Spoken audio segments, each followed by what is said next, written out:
I was straightening my dead wife's bedside clock when I noticed it was wrong. Not broken, not stopped.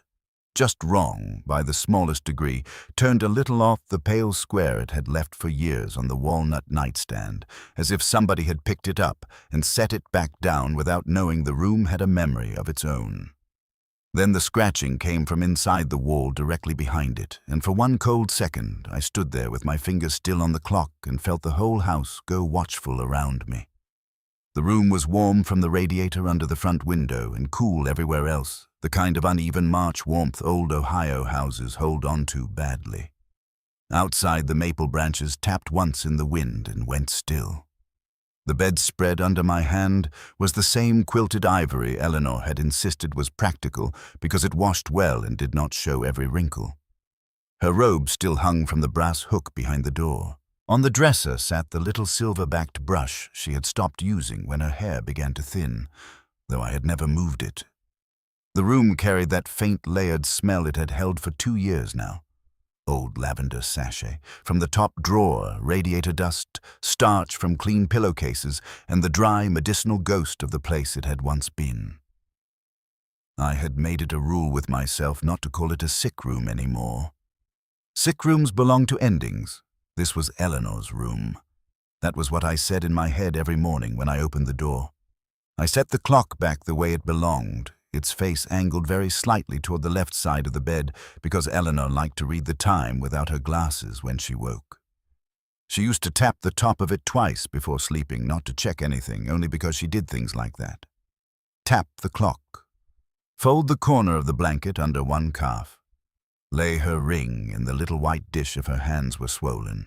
People leave themselves in rooms by habit more than by objects. That is something grief teaches a man when he has enough mornings alone. The scratching came again, a dry, dragging little sound, not quick like claws in the wall and not soft like settling pipes. More like paper rubbed over plaster. It lasted maybe 3 seconds. Then nothing. The heat clicked off. I stood there, listening, one hand still braced on the nightstand, feeling faintly foolish and not liking the feeling. Our house on Birch Hollow was built in 1938.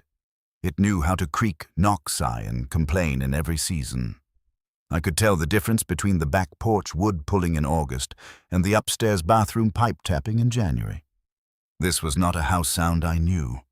I told myself I would ask about it when Steve came back next week to finish patching the hairline crack above the baseboard. He had been here the previous Thursday to repair some plaster damage where the radiator valve had leaked a little over the winter, and Eleanor would have hated the sloppiness of the paint blend near the trim. I had noticed it every time I came in since then.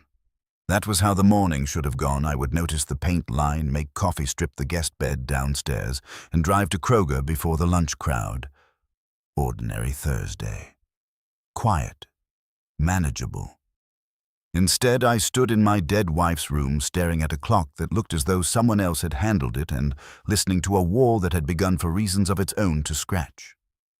I am not a man given to mysticism, nerves, or dramatic interpretation. I taught American history at St. Albans for 36 years and spent most of that time trying to persuade 16-year-olds that if you looked carefully enough at the plain facts of a thing, you could usually stop yourself from becoming stupid about it. That training remains even when the rest of one's life has gone threadbare. So I looked carefully. The clock sat on the nightstand just ahead of Eleanor's reading lamp, a narrow brass thing with a pleated shade I had rewired myself in 1998. Beside it was the dish for her ring, empty now, and a square box of tissues with blue irises on the side because she had once bought 12 of them on sale and called them cheerful enough for illness. The wall behind the nightstand had been repainted in a flat cream that was a shade warmer than the rest of the room.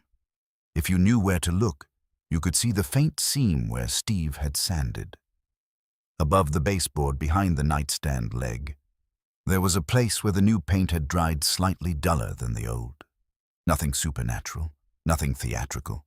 Just a clock turned wrong and a sound in an old wall. Still, I did not like it. I picked up the tissue box, then the ring dish, then the lamp, and set them carefully on the bed.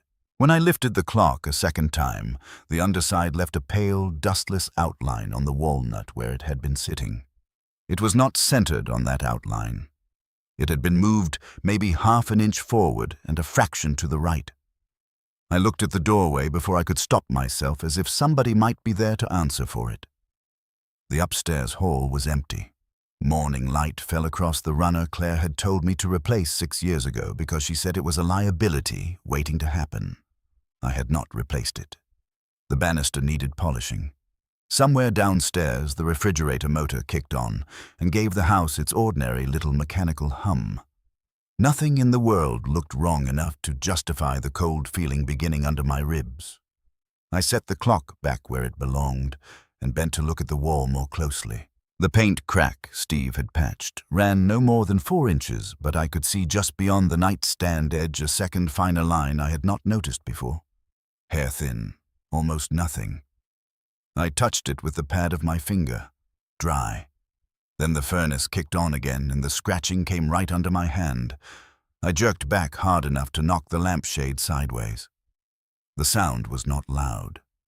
That almost made it worse. Loud things demand practical response. A pipe bursts, a branch falls, a window shatters. You move. This was a private little sound, the sort that enters a room already assuming it belongs there. 3 dry strokes, a pause, then a softer drag downward. I thought absurdly of an envelope being slipped behind a piece of furniture by somebody trying not to be heard.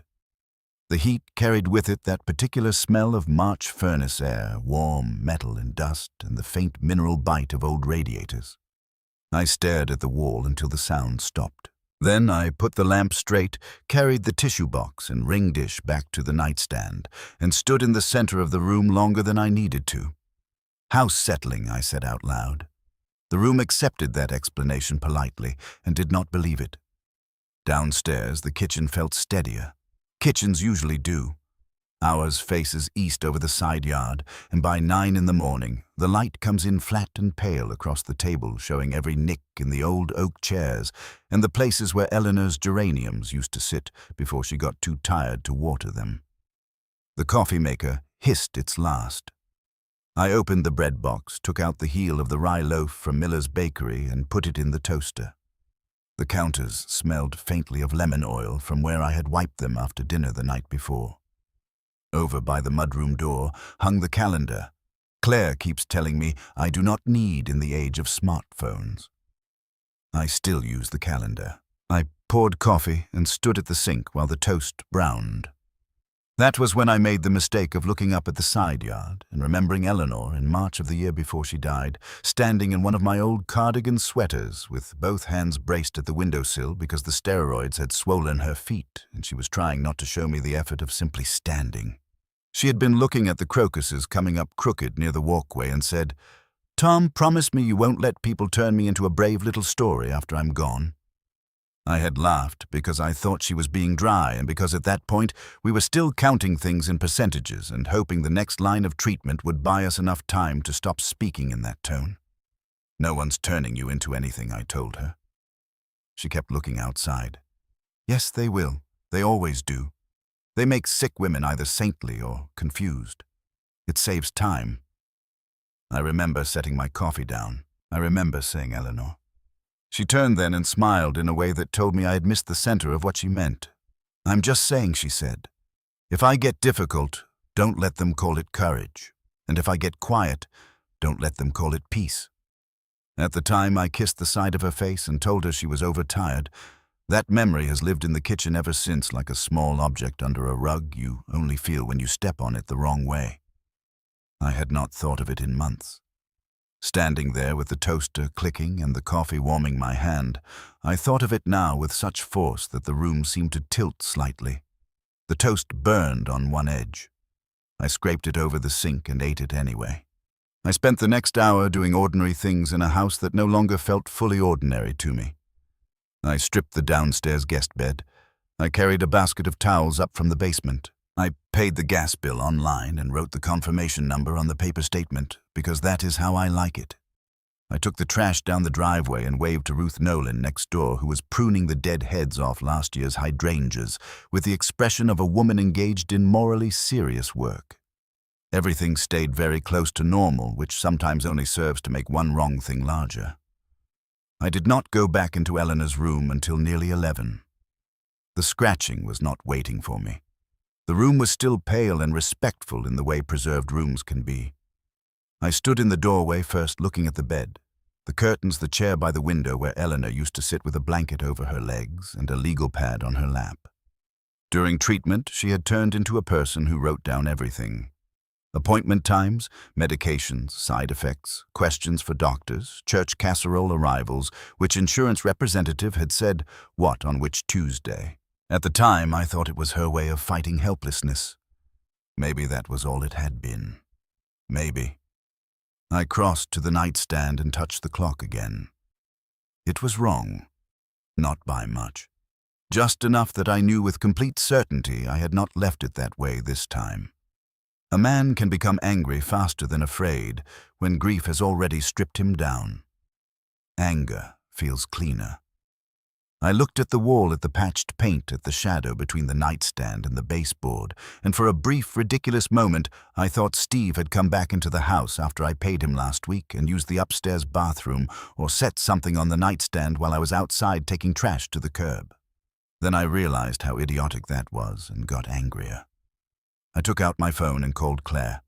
She answered on the third ring with the rustling, distracted sound of someone moving things from one hand to another. "Hey, Dad, did you stop by this morning?" "No." "Why come upstairs if you do later? I want your opinion on something." A pause. "Are you all right?" "Yes." That pause again slightly different. "What happened? I'd rather show you." "Dad." I looked at the clock and then at the wall behind it. "It's probably nothing." That's not an answer. I heard a car door shut wherever she was, and then the muffled clatter of what sounded like grocery bags.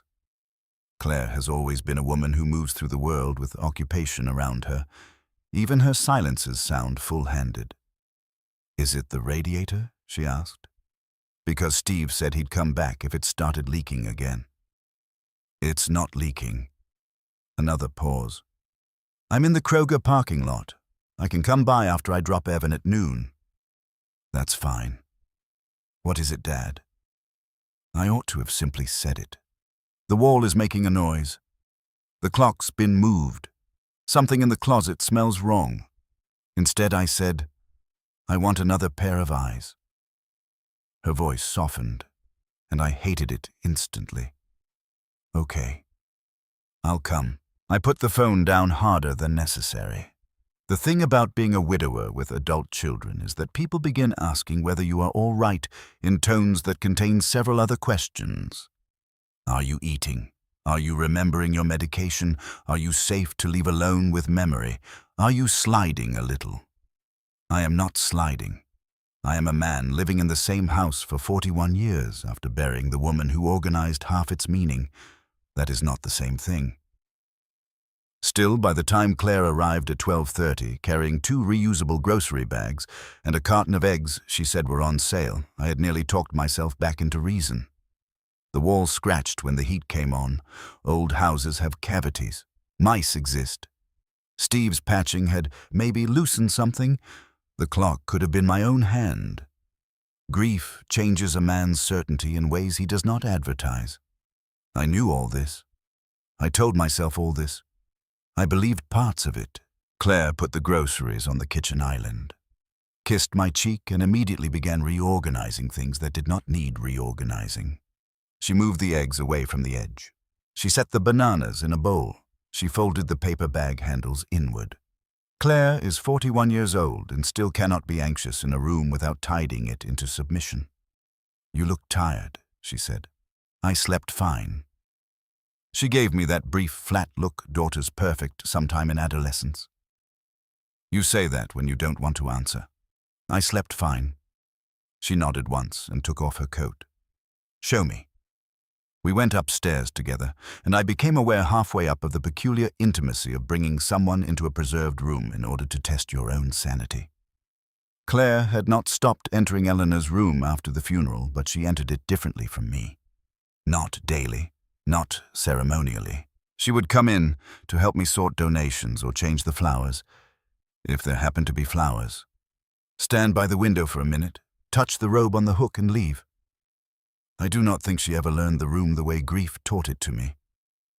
She paused at the doorway. Her face changed a little in the way it always did there, softening and guarding itself at once. What am I looking at? The clock. She looked at it and then at me. The clock. It was moved. She came in, set one hand on the footboard, and studied the nightstand with surprising seriousness. I don't know if I'd know. I know. Okay. And the wall scratches. That got her eyes on me properly. Scratches. When the heat comes on. I pointed. Behind there. Claire looked at the wall, then at the radiator, then back at the wall. Steve patched that spot last week, right? Yes. Then maybe something shifted. Something shifted, I repeated. She ignored my tone and stepped closer to the nightstand. For 1 second I thought she might touch the clock, but she did not. Instead she looked past it at the wall itself with an expression that did not belong to harmless household troubleshooting. I saw it happen. A tightening around the mouth, a small stillness in the shoulders, not confusion, recognition. Claire, I said. She kept her eyes on the wall. What exactly did you hear I told her? Dry scratching brief tied to the heat. Twice in the morning, once just before I called her. I heard my own voice becoming too precise and disliked that too. She listened without interrupting, then walked past me to the window and looked down at the side yard, which had nothing to do with anything. Well, I said. She turned back. I think you should leave it. I let a beat pass because I was certain I had misheard her. Leave it. Yes. The wall. Yes. I watched her. That's an odd response. No, it isn't. It scratches, and you think I should leave it. She crossed her arms, then uncrossed them. Dad, it's an old house. Steve already did one patch there. If he has to open it up again, he can do it next week when he comes back. You don't need to start. To start. What, making a project out of it? There was too much care in the sentence, too much handling. I wasn't aware I sounded dramatic. You don't. Her voice dropped a notch. That's not what I mean. Then, what do you mean? She looked at the clock again. I mean, just leave it alone for now. The air in the room seemed to thin. I cannot tell you exactly why. Nothing she said was extraordinary. On paper, it would read as entirely sensible. Wait for the handyman. Do not pry at old plaster. Spare yourself agitation. But there are tones family members use when they are offering practicality, and tones they use when they are standing in front of a door. Claire was standing in front of a door. For now, I repeated. She pressed her lips together. Yes. Why? It probably isn't anything. That isn't a reason. She looked at me then, and I saw something that chilled me much more effectively than the scratching had. Fear, yes, but braided with a strange kind of restraint, as if she were choosing words by stepping around glass. Dad, she said quietly, don't open that wall. Please, just leave it alone. There it was. Not, don't bother with it. Not, Steve can handle it. Not, let's wait. Don't open that wall. I felt something inside me draw up hard. Why? Because you don't know what. She stopped. What? Her eyes flashed to the doorway and back absurdly like a child making sure not to be overheard in an empty hall. You don't know what else might be in there. The sentence sat between us, I said very evenly. What does that mean? Claire looked older, suddenly not in the face exactly, but in the where of it. It means Mom kept things. Things. Yes. In the wall. I don't know that she said too quickly. I'm just saying she kept things. Papers. Lists. You know how she was when she was sick. I stared at her. Claire dropped her eyes first. Please don't make this into more than it is. My bedroom wall scratches. My dead wife's clock keeps moving, and my daughter tells me not to open the wall because my wife may have kept things in there and I'm the one making it into something. It's not your bedroom. The words came out before either of us could stop them. The room went absolutely still. Claire closed her eyes for a second. I didn't mean... No, I said. You didn't. I turned away because I could feel anger moving under my skin in a way I did not trust. She was right, of course, in the bare factual sense. Since Eleanor's illness, we had not slept in the same room. Stairs tired her. Night medications. The oxygen machine for a while. Then habit. Then hospice bed discussions that never became hospice bed decisions because Eleanor refused them and I loved her too much or too weakly to fight her. After she died, I kept our old room downstairs for myself and left this one as it had been. Everyone knew that. But there are truths one does not throw at a widower in his dead wife's doorway. I walked to the chair by the window and laid my hand on its back until I trusted my voice again. She was my wife, I said. I know. No. What you know is that I've kept this room. That's not the same thing. Claire's eyes filled, but she did not cry. She has her mother's control there. I know she was your wife, she said. I know exactly that. Then tell me what you meant. She shook her head once. Not like this. Like what? Standing in here with you looking at me like I'm... She stopped and pulled in a breath. Dad, I am trying to help. By telling me not to look behind my own wall. Yes. The nakedness of that yes unsettled me more than if she had shouted. I asked again, quieter this time, why she took a step toward me, then seemed to think better of it. Because some things don't get better, because you finally find them. That is not an answer. It's the one I have. She left the room before I could stop her. I followed as far as the hall and listened to her moving quickly down the stairs, opening the refrigerator too hard, setting something on the counter, picking it up again. By the time I came down, she had her coat back on. I need to get Evan from practice, she said. You said noon. They changed it. Claire. She put a hand on the grocery bag she had brought, then took it away, as if she had forgotten why it was there. Please let Steve deal with the wall. You know something. I know Mom kept records of everything. That is not the same as this. Her gaze slid away for a fraction of a second. That was enough. Claire, I have to go. Did you move the clock? She looked back at me fast, startled in a way that answered too much. No. Have you been in that room without telling me? Of course I've been in that room. You know what I mean. She stood there in the kitchen, coat half-buttoned, eyes bright with the sort of contained distress that makes a person look almost severe. Dad, she said, and the tenderness was gone from her voice, now replaced by something worse. Just don't. Then she left. I stood in the kitchen listening to the garage side door close, then the car start, then back out over the wet gravel. The refrigerator hummed. Somewhere upstairs the heat clicked on and ran through the pipes. I waited for scratching and did not hear it from there.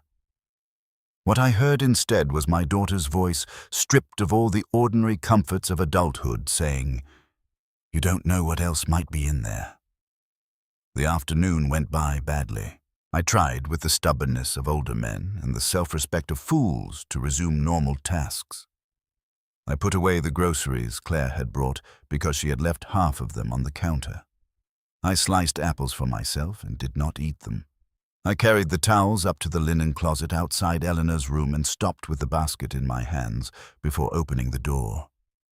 The closet smelled wrong, not foul, not mold, not obvious enough that anyone else would have remarked on it. Just dry and stale and faintly papery, the smell of old file folders in a church office or boxes left too long in a hot attic.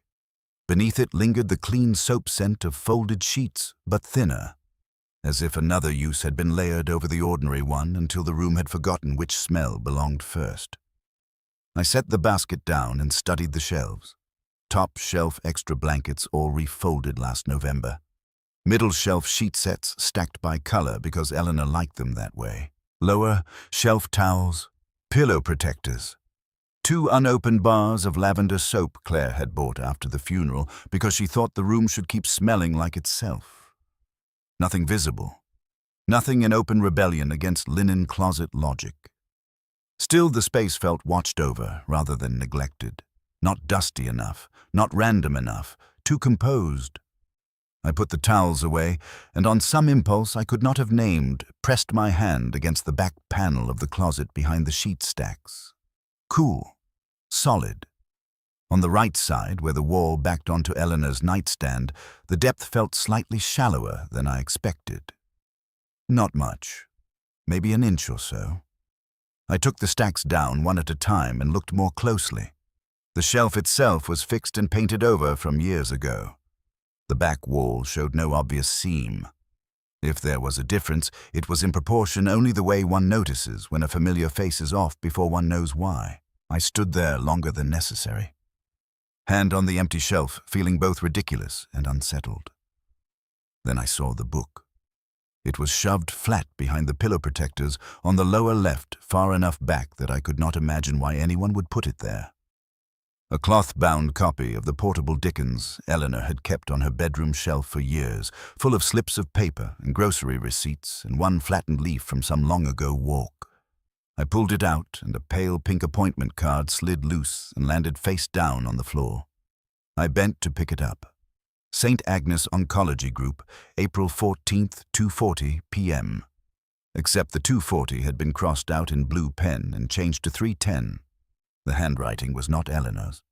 Hers leaned slightly right and made tight, intelligent 8s. This was flatter, more deliberate, with the kind of careful printing people use when they want to look clear rather than natural. I knew that card. Not the card itself, perhaps, but the day. I could see it as soon as I read the date. Rain on the windshield. Eleanor in the front passenger seat with a scarf tied over her head, though by then there was hardly enough hair left beneath to justify the effort. She had asked me twice whether I had the insurance folder. At 3:10, not 2:40. I remembered because I had taken the earlier half-hour off and then sat in the parking garage, cursing the waste of it. Why would she keep the card behind pillow protectors in the linen closet? More to the point, who had changed the time, I turned it over. Nothing on the back. My first thought was practical. Steve must have set the book there while Patching found the card and stuck it in whatever book he moved. Then I discarded that. Steve did not read Dickens, and more importantly, Steve had no business in the linen closet behind the pillow protectors. I stood there with the card in my hand long enough that the house cooled around me. When the furnace clicked on again, I froze, waiting. From the closet, nothing. From the bedroom beyond, faint and unmistakable, came that same dry, dragging scratch. The sound moved through me like cold water. I left the closet door open and walked slowly into Eleanor's room. The scratching came once, then stopped. I crossed to the nightstand, appointment card still in hand, and stared at the wall behind the clock. Up close, I could now see not only the fine hairline crack, but something else. 2 minuscule irregularities in the paint surface, one above the other, where the finish did not quite lie flat. Filled and painted over, perhaps. Or simply old nail places.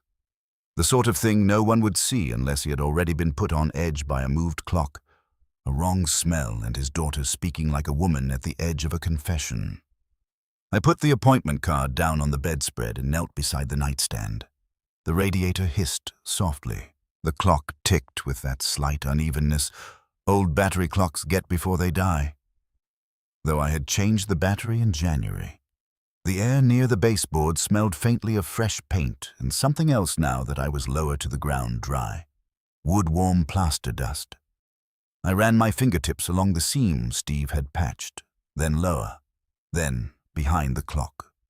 The wall felt ordinary until it did not. Just for an inch or two near where the crack met the baseboard, the surface gave back a different sound under my knuckles. Not hollow exactly, less solid. I sat back on my heels and looked around the room as though it might supply some witness to what I was beginning to think. The bed.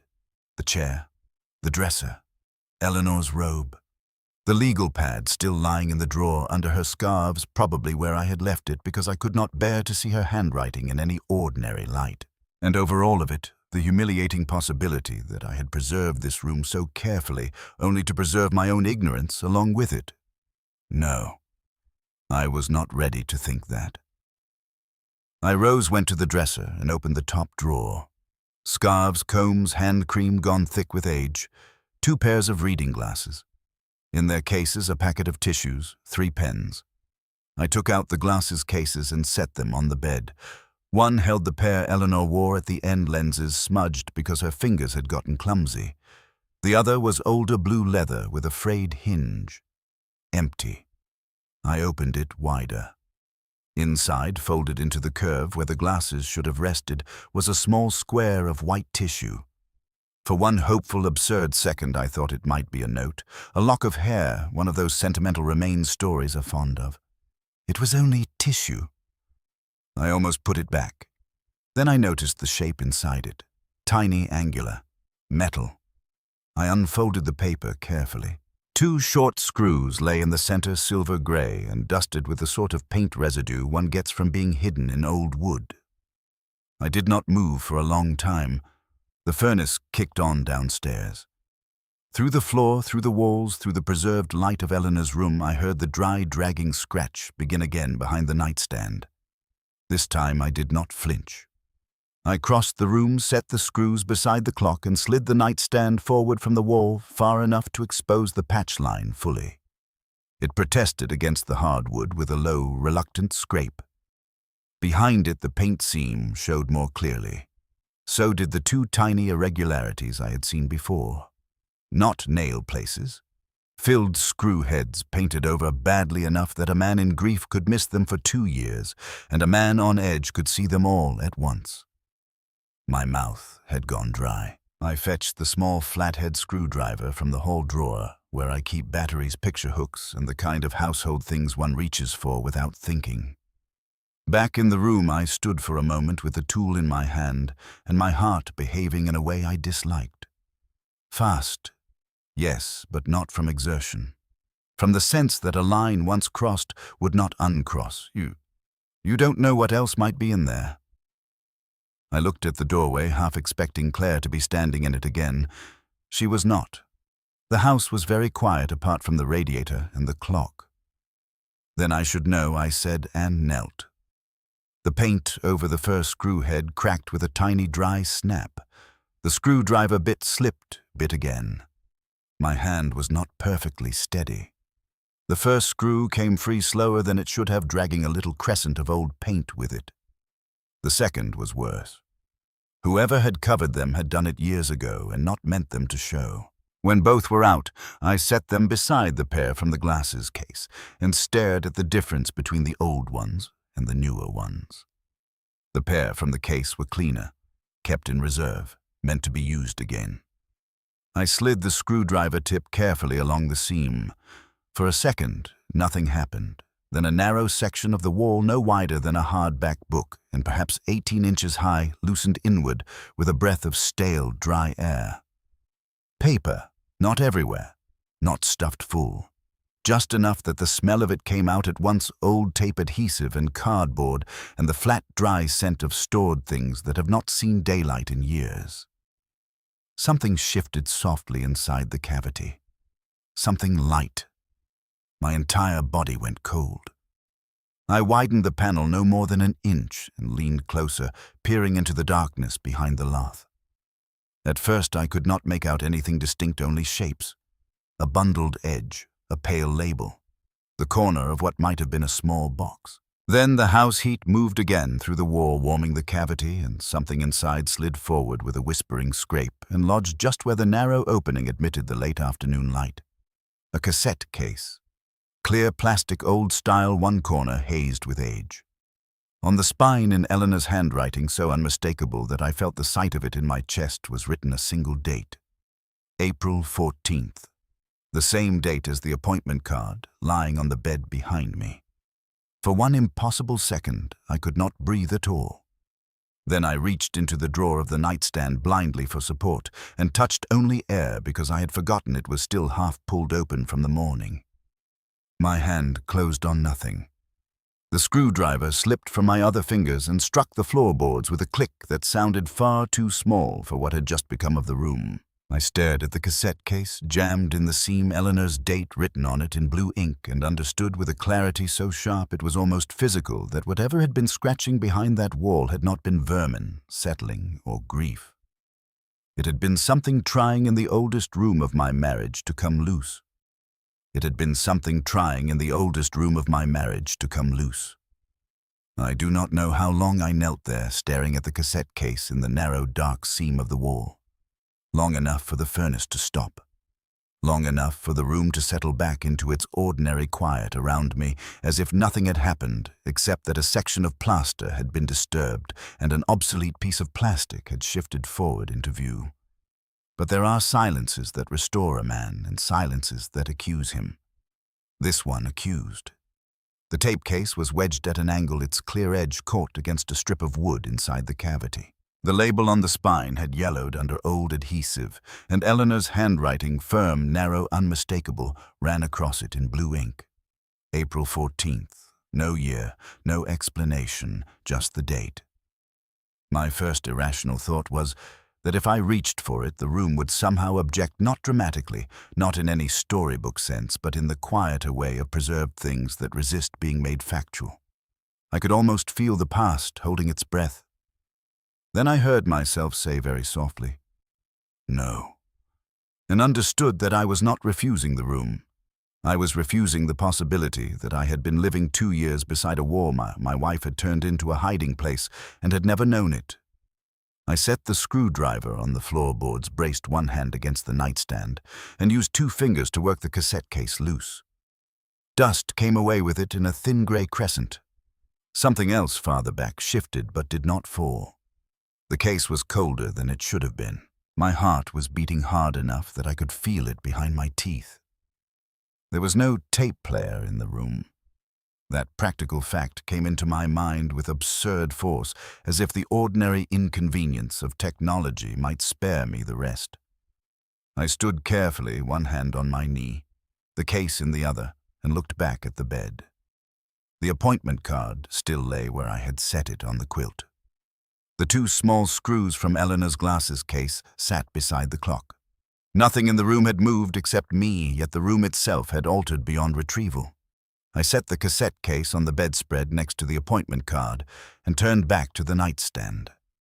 The clock sat where I had placed it that morning, angled slightly left for Eleanor's eyes. Its ticking was too loud now. I picked it up again, not out of sentiment, but because the thought had arrived whole in my mind, and would not leave the screws from the glasses case, did not match the painted-over screws I had just removed. Not exactly. They were cleaner, yes, but also shorter.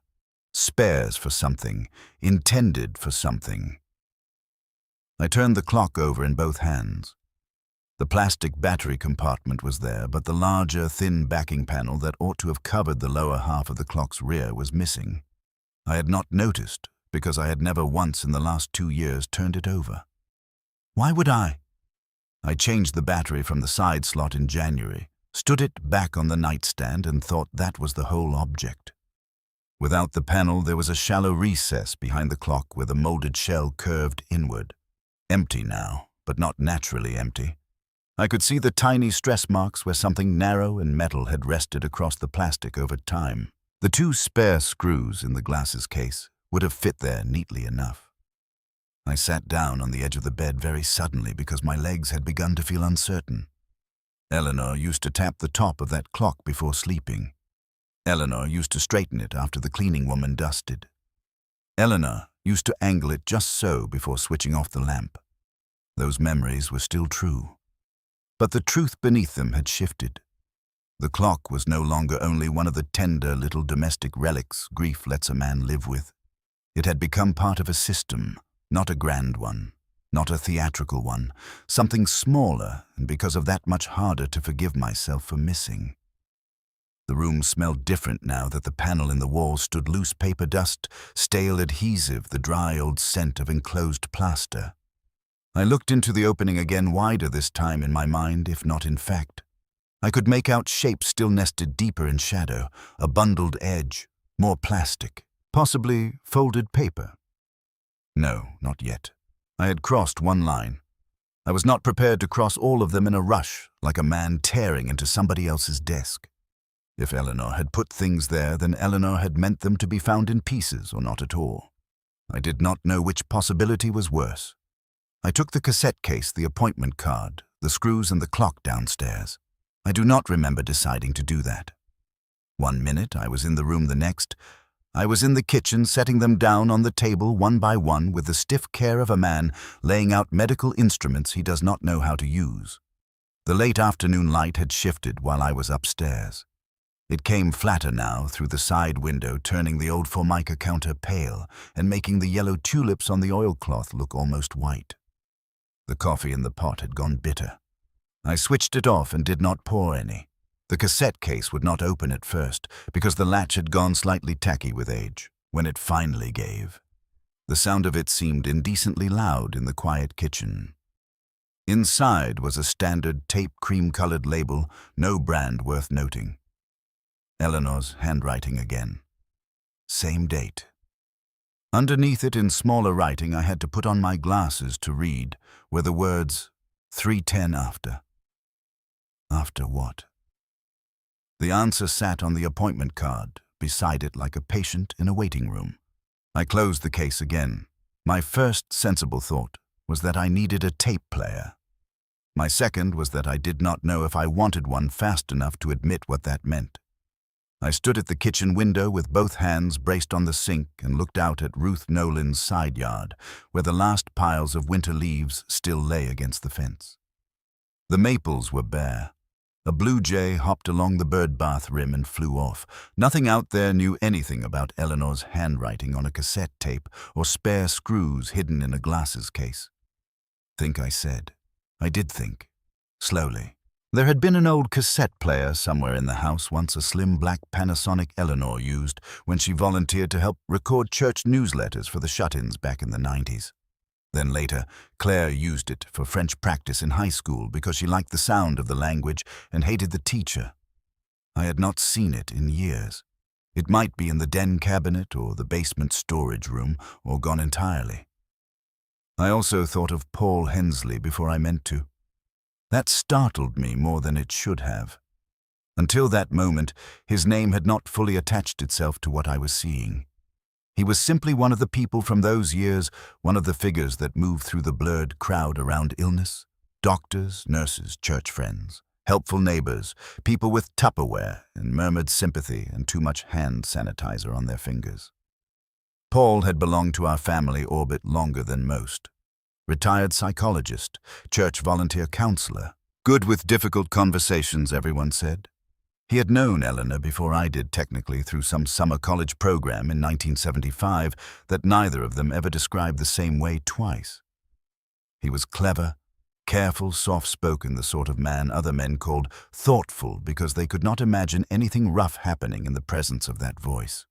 He had been in this kitchen many times, in the den, in the driveway, in the upstairs hall once or twice when Eleanor was too tired to come down and he said he was just stopping by with soup or paperwork or whatever practical kindness the day required.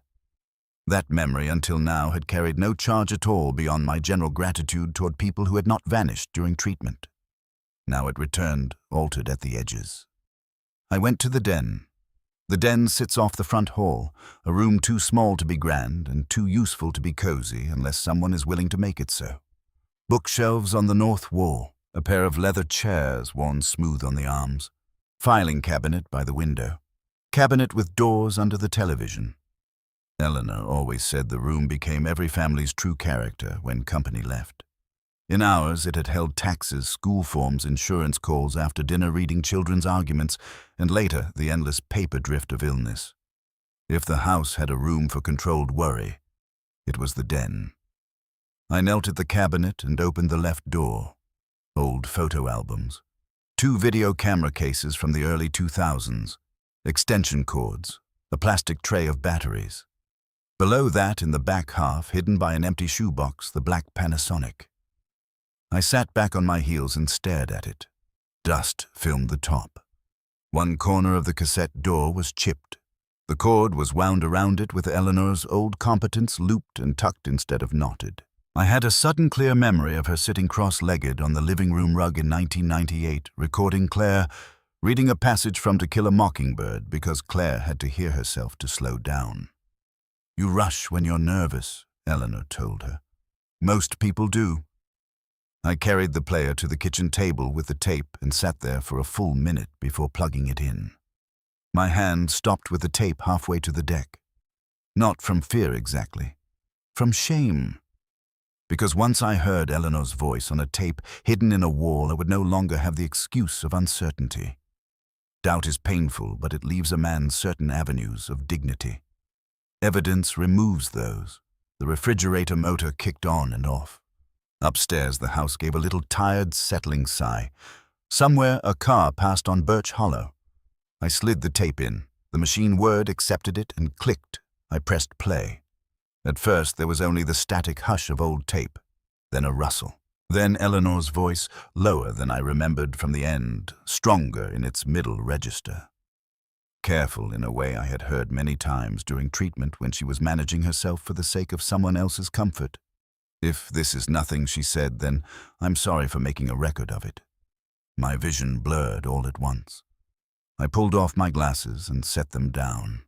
There was a pause on the tape, not dead space, but the sound of a room being occupied by thought. Then she went on. "It is April 14th. Appointment moved to 3:10. He changed it, said it would be easier if Tom didn't have to sit through all of it."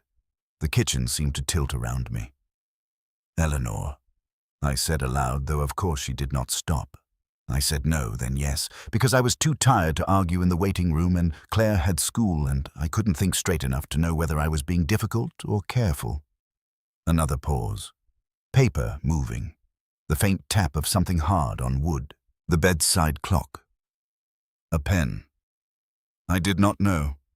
He speaks as if he is simplifying things. That is one of the ways he gets to do what he wants. I stared at the tape player. My hand had closed so hard around the chair rung that the knuckles ached. He. No name yet. That detail became its own cruelty. My mind filled it in before the tape did, and because of that, there remained for a few seconds longer the possibility of being wrong. Eleanor breathed in, breathed out. If I am tired and later tell this badly, then the fact remains that he changed the time and told the nurse Tom had already agreed. Tom had not agreed. I swallowed hard.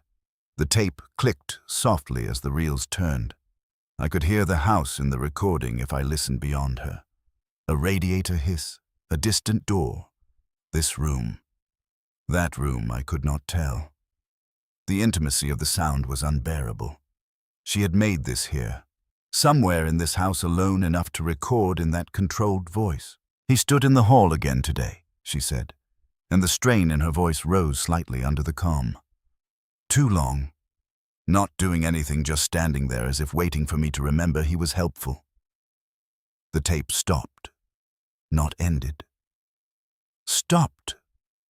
My hand was already on the machine before I realized I had hit pause, trying to steady myself against the table edge. I sat back, breathing through my nose, then pressed play again. Static. Then Eleanor, more softly now. "This is why I am writing dates down, because if I say this out loud to anyone, I already know how it sounds. Overtired, over-alert, treatment, stress.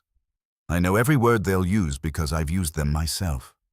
I lowered my head into my hand and closed my eyes. Eleanor had said things. That was the first truth that landed. Not the whole truth, not enough to save her perhaps, but enough to place the burden somewhere other than pure hindsight. She had said things. She had been trying in the language available to her to mark something as wrong. And I had not heard her. Or I had heard her, and translated her into a gentler version because I loved her, and because love without courage is an efficient editor. I stopped the tape before it went further. Cowardice, perhaps. Self-preservation, certainly. I sat there with my hand on the machine, listening to the silence I had chosen. Outside, the sky had lowered into that colorless Ohio afternoon that makes every window look older than it is.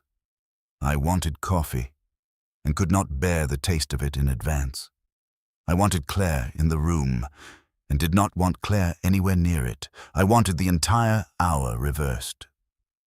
Instead, I rewound the tape to the beginning and listened again this time, taking notes on the back of an old electric bill because that is what my hands needed to do. April 14th. Appointment moved to 3:10. He changed it. Said easier if Tom didn't have to sit through all of it. Told nurse Tom had agreed. Hall again today. Helpful. Writing dates down. Words they'll use overtired over alert treatment stress. No name. By the time I had listened twice, the room had gone dim enough that I turned on the oversync light. The yellow cone of it made the table look small and exposed. The clock from upstairs sat near the tape player where I had left it when I came down, its face glowing faintly in the lamplight. I picked it up again and turned it over, tracing the empty recess where the back panel should have been.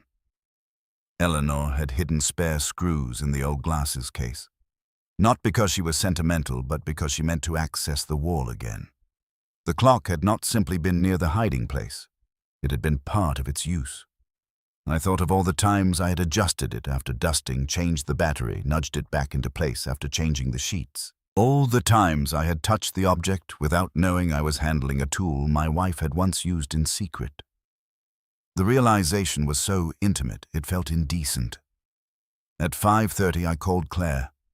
She let it ring too long. When she answered, her voice was wrong at once. Not startled. Braced. Hi, you knew. Silence. Claire. What did you do? That landed harder than anything else she could have said. Not what did you find, not what happened, what did you do? I said, come here, Dad. Come here. She exhaled into the phone a sound I recognized from years of parent-teacher conferences and teenage emergencies and dead alternators in grocery store lots. Claire has always breathed that way when she realizes the next 10 minutes will be harder than the last 10. Evan's at Mia's, she said. I can be there in 15. It was him, wasn't it, Dad? Wasn't it? A longer silence. Then, don't say names on the phone. I almost dropped the receiver. By the time she arrived, night had gathered at the windows.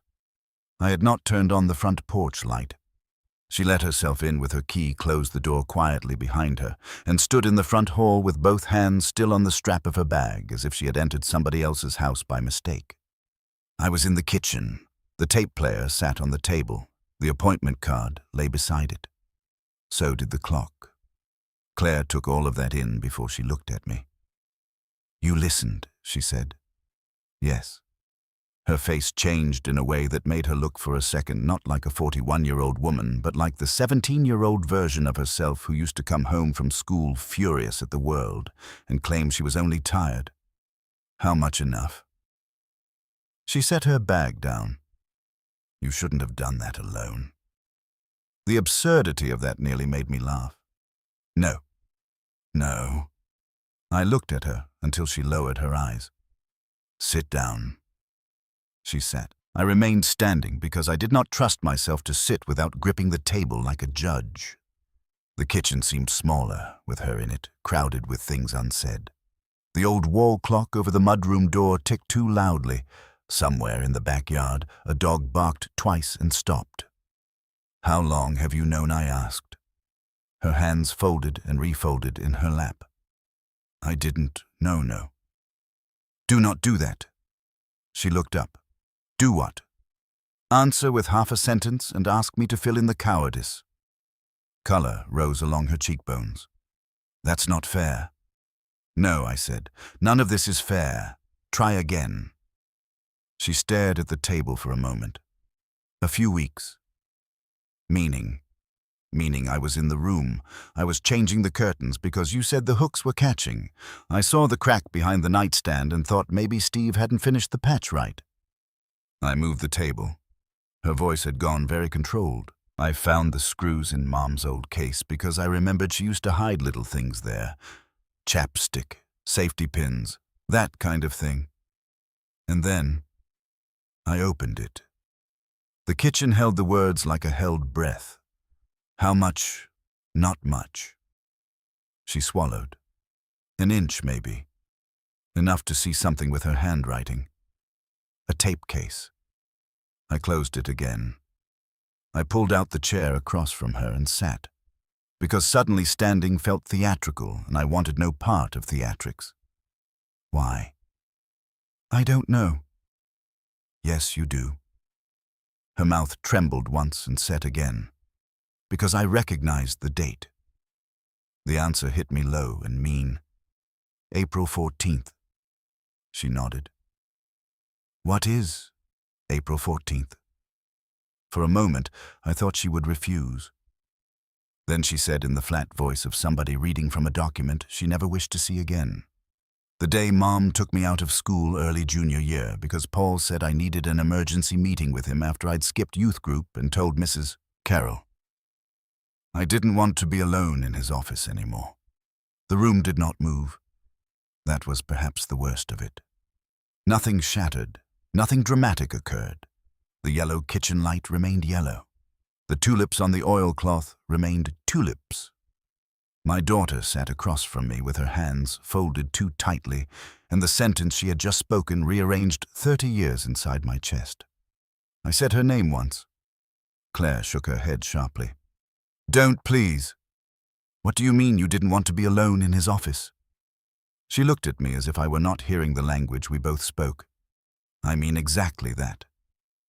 I felt my face change. One knows when it does. It tightens in places no mirror is needed for. I thought I began, and had to stop because what I thought had been an entire constructed landscape of adolescent mood church awkwardness. Claire's habit of bristling at overly interested adults. One bad spring too much pressure counseling sessions everyone agreed were probably useful if mildly embarrassing. I heard myself try again. I thought you were having panic attacks. I was. Because of him. Partly because of him, partly because no one understood what I was saying when I tried to say it. I leaned back and put a hand over my mouth. Claire's eyes filled now. That's why I told you not to open it. Because you knew, because I knew enough to know Mom had written something down. And I also knew if you heard it alone, you'd hear it the way you're hearing it right now. I lowered my hand. How am I hearing it right now? Like the floor just went away. A bitter sound escaped me that might once have been a laugh. Has it not? She pressed her fingers into her wedding band until the skin blanched. Mom tried Dad. There it was again, that terrible little verb. Tried. I looked at the tape player, then at the clock beside it. What did she know? Claire shook her head. I don't know. Not all of it. Not enough. I don't know what she thought she could prove and what she just suspected. I only know there were years where she asked me questions in this sideways, careful way, and at the time I thought she was trying not to upset you. Upset me. You were already carrying everything. Her treatment, work insurance, Daniel being in Cleveland, me trying to act normal, Evan still little. You wanted the house calm. The sentence was not cruelly said. That made it worse. I wanted your mother safe. I know. She looked down. But sometimes those aren't the same thing. We sat in silence that was full, not empty. Then I asked the question I had been circling since she walked in. Why did you say not to say names on the phone? Claire closed her eyes. Because I don't know who else has pieces of this. What does that mean? It means Mom kept things. It means if Paul suspected she kept things, maybe he looked for them. Maybe he found some and not others. Maybe I'm being paranoid. I don't know. Her voice dropped to almost a whisper. I don't know what he knows is still in this house. For a moment, the kitchen did not feel like my kitchen. It felt like a room in which a woman I loved and a daughter I had raised had been carrying knowledge around me like hot glass while I praised myself for keeping things orderly. I need to hear the rest of the tape, I said. Claire shook her head immediately. Not tonight. I beg your pardon. Not tonight, Dad. Do not tell me what I can hear in my own house. She flinched, then recovered. I'm not. I'm telling you, if you do it tonight, you'll do it without any context and spiral into the worst version of everything. The worst version of everything may already be the correct one. No. She leaned forward. That is exactly what he counted on. Mom knew pieces. I know pieces. You know one tape. That is not the whole shape yet. I opened my mouth to argue, and then shut it because the word counted on had landed where my anger could not reach it. He counted on. Not if he was wrong. If. You believe it was him, I said quietly. Claire looked at me with a kind of exhausted frankness I had not seen in her in years. I have believed something was wrong with him since I was 17. I just did not always trust my own version of wrong. I could not speak for several seconds. At last I said, "Who else knows? Daniel knows I didn't like Paul. He doesn't know this." "Not exactly." "Why not?" Her laugh this time was brief and merciless toward herself. "Because when I tried to tell people things in my 20s, I sounded unstable even to me. And because Daniel was a law student who thought facts cured everything, and because Mom was already sick, and because Paul had spent years making sure every story about me could be interpreted as stress." She wiped once under one eye, annoyed by the moisture there. "Pick any reason you like." I looked down at my hands. They were resting on the kitchen table, broad and lined, and entirely useless to the years I most needed them in. A memory came then, sharp as the smell of burnt sugar. Claire, at 16, standing in the den doorway after youth group in a navy sweater with one sleeve stretched at the cuff from twisting it. Paul was sitting in his usual chair by the front hall, talking to Eleanor in that low, patient way of his. Claire had said, "Do I have to go with him Thursday?" And when I looked up, she was not looking at Paul. She was looking at her mother. Eleanor answered before I could. "Just for an hour, honey."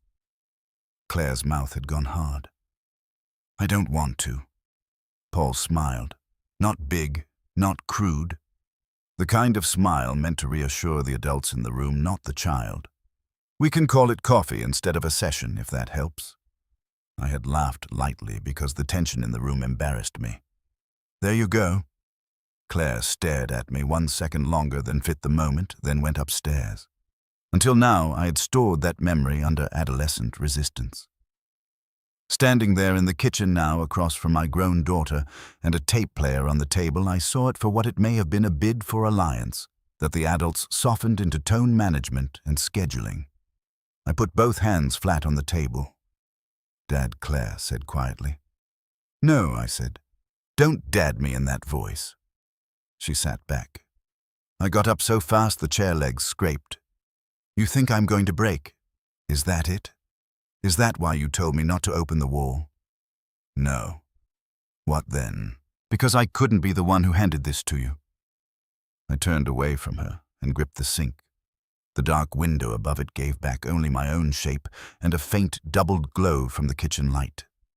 I could feel Claire behind me, silent, waiting, as Eleanor must have waited on 100 small occasions for me to decide whether discomfort deserved action or only patience.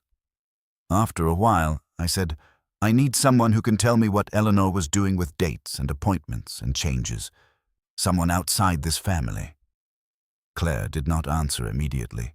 Then she said, "Marlene." I turned. "Marlene Voss?" I asked. Claire nodded. She kept notes on everything. Mom liked her. Not because she was warm, because she was exact. Marlene had been an oncology nurse navigator at St. Agnes during the worst of Eleanor's treatment. Mid-60s cropped gray hair, voice like gravel under wool. Efficient, unsentimental, and one of the few hospital people Eleanor never once complained had spoken around her instead of to her. I had not seen her since the memorial service, where she stood in the back in a navy coat and said, "Your wife was one of the clearest women I ever met," before leaving early. "You think Marlene knows something?" "I think Marlene noticed things. That is not the same. It might be enough." Claire reached for the appointment card and touched the changed time with one fingertip. Mom once said Marlene was the only person in that building who listened to silence correctly. I stared at her. When did she say that? Claire looked almost surprised by the question. At the hospital. I tried to remember. Visits blur in a man after enough fluorescent corridors. But then I saw it.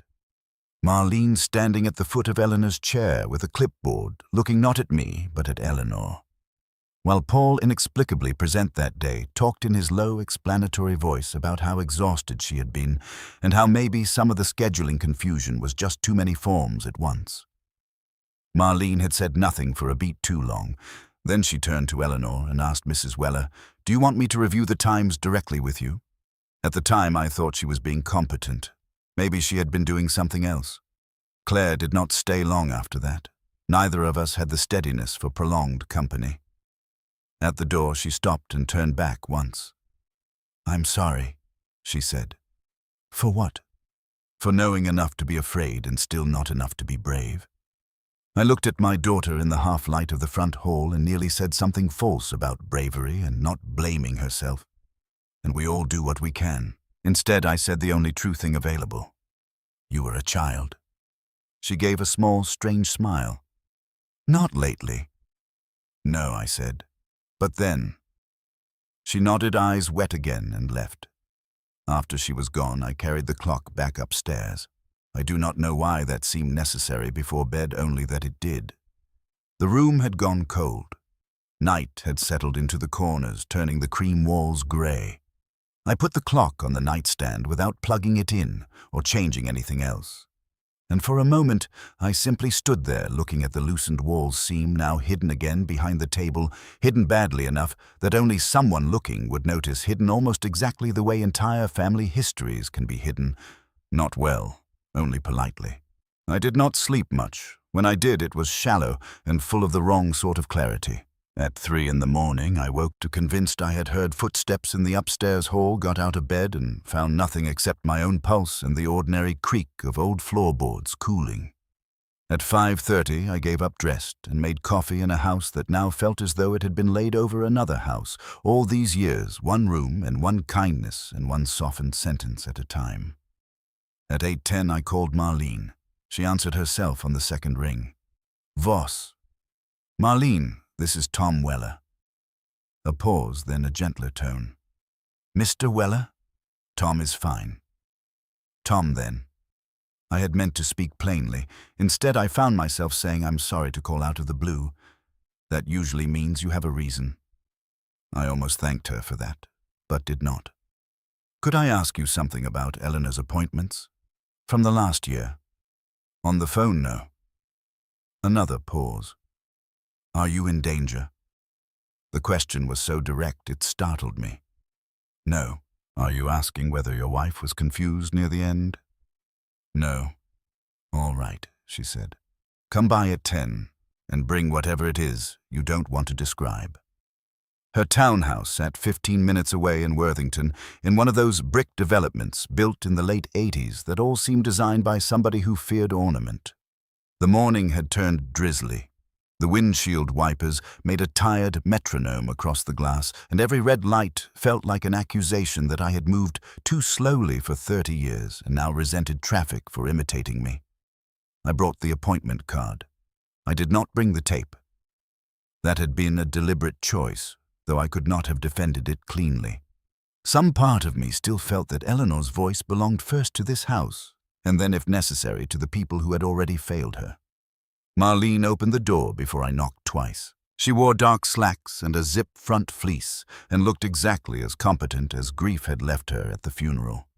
Her living room smelled faintly of peppermint tea and unscented laundry soap. Nothing in it asked for admiration. She did not offer condolences again. For that I could have hugged her. We sat at a small table by the back window.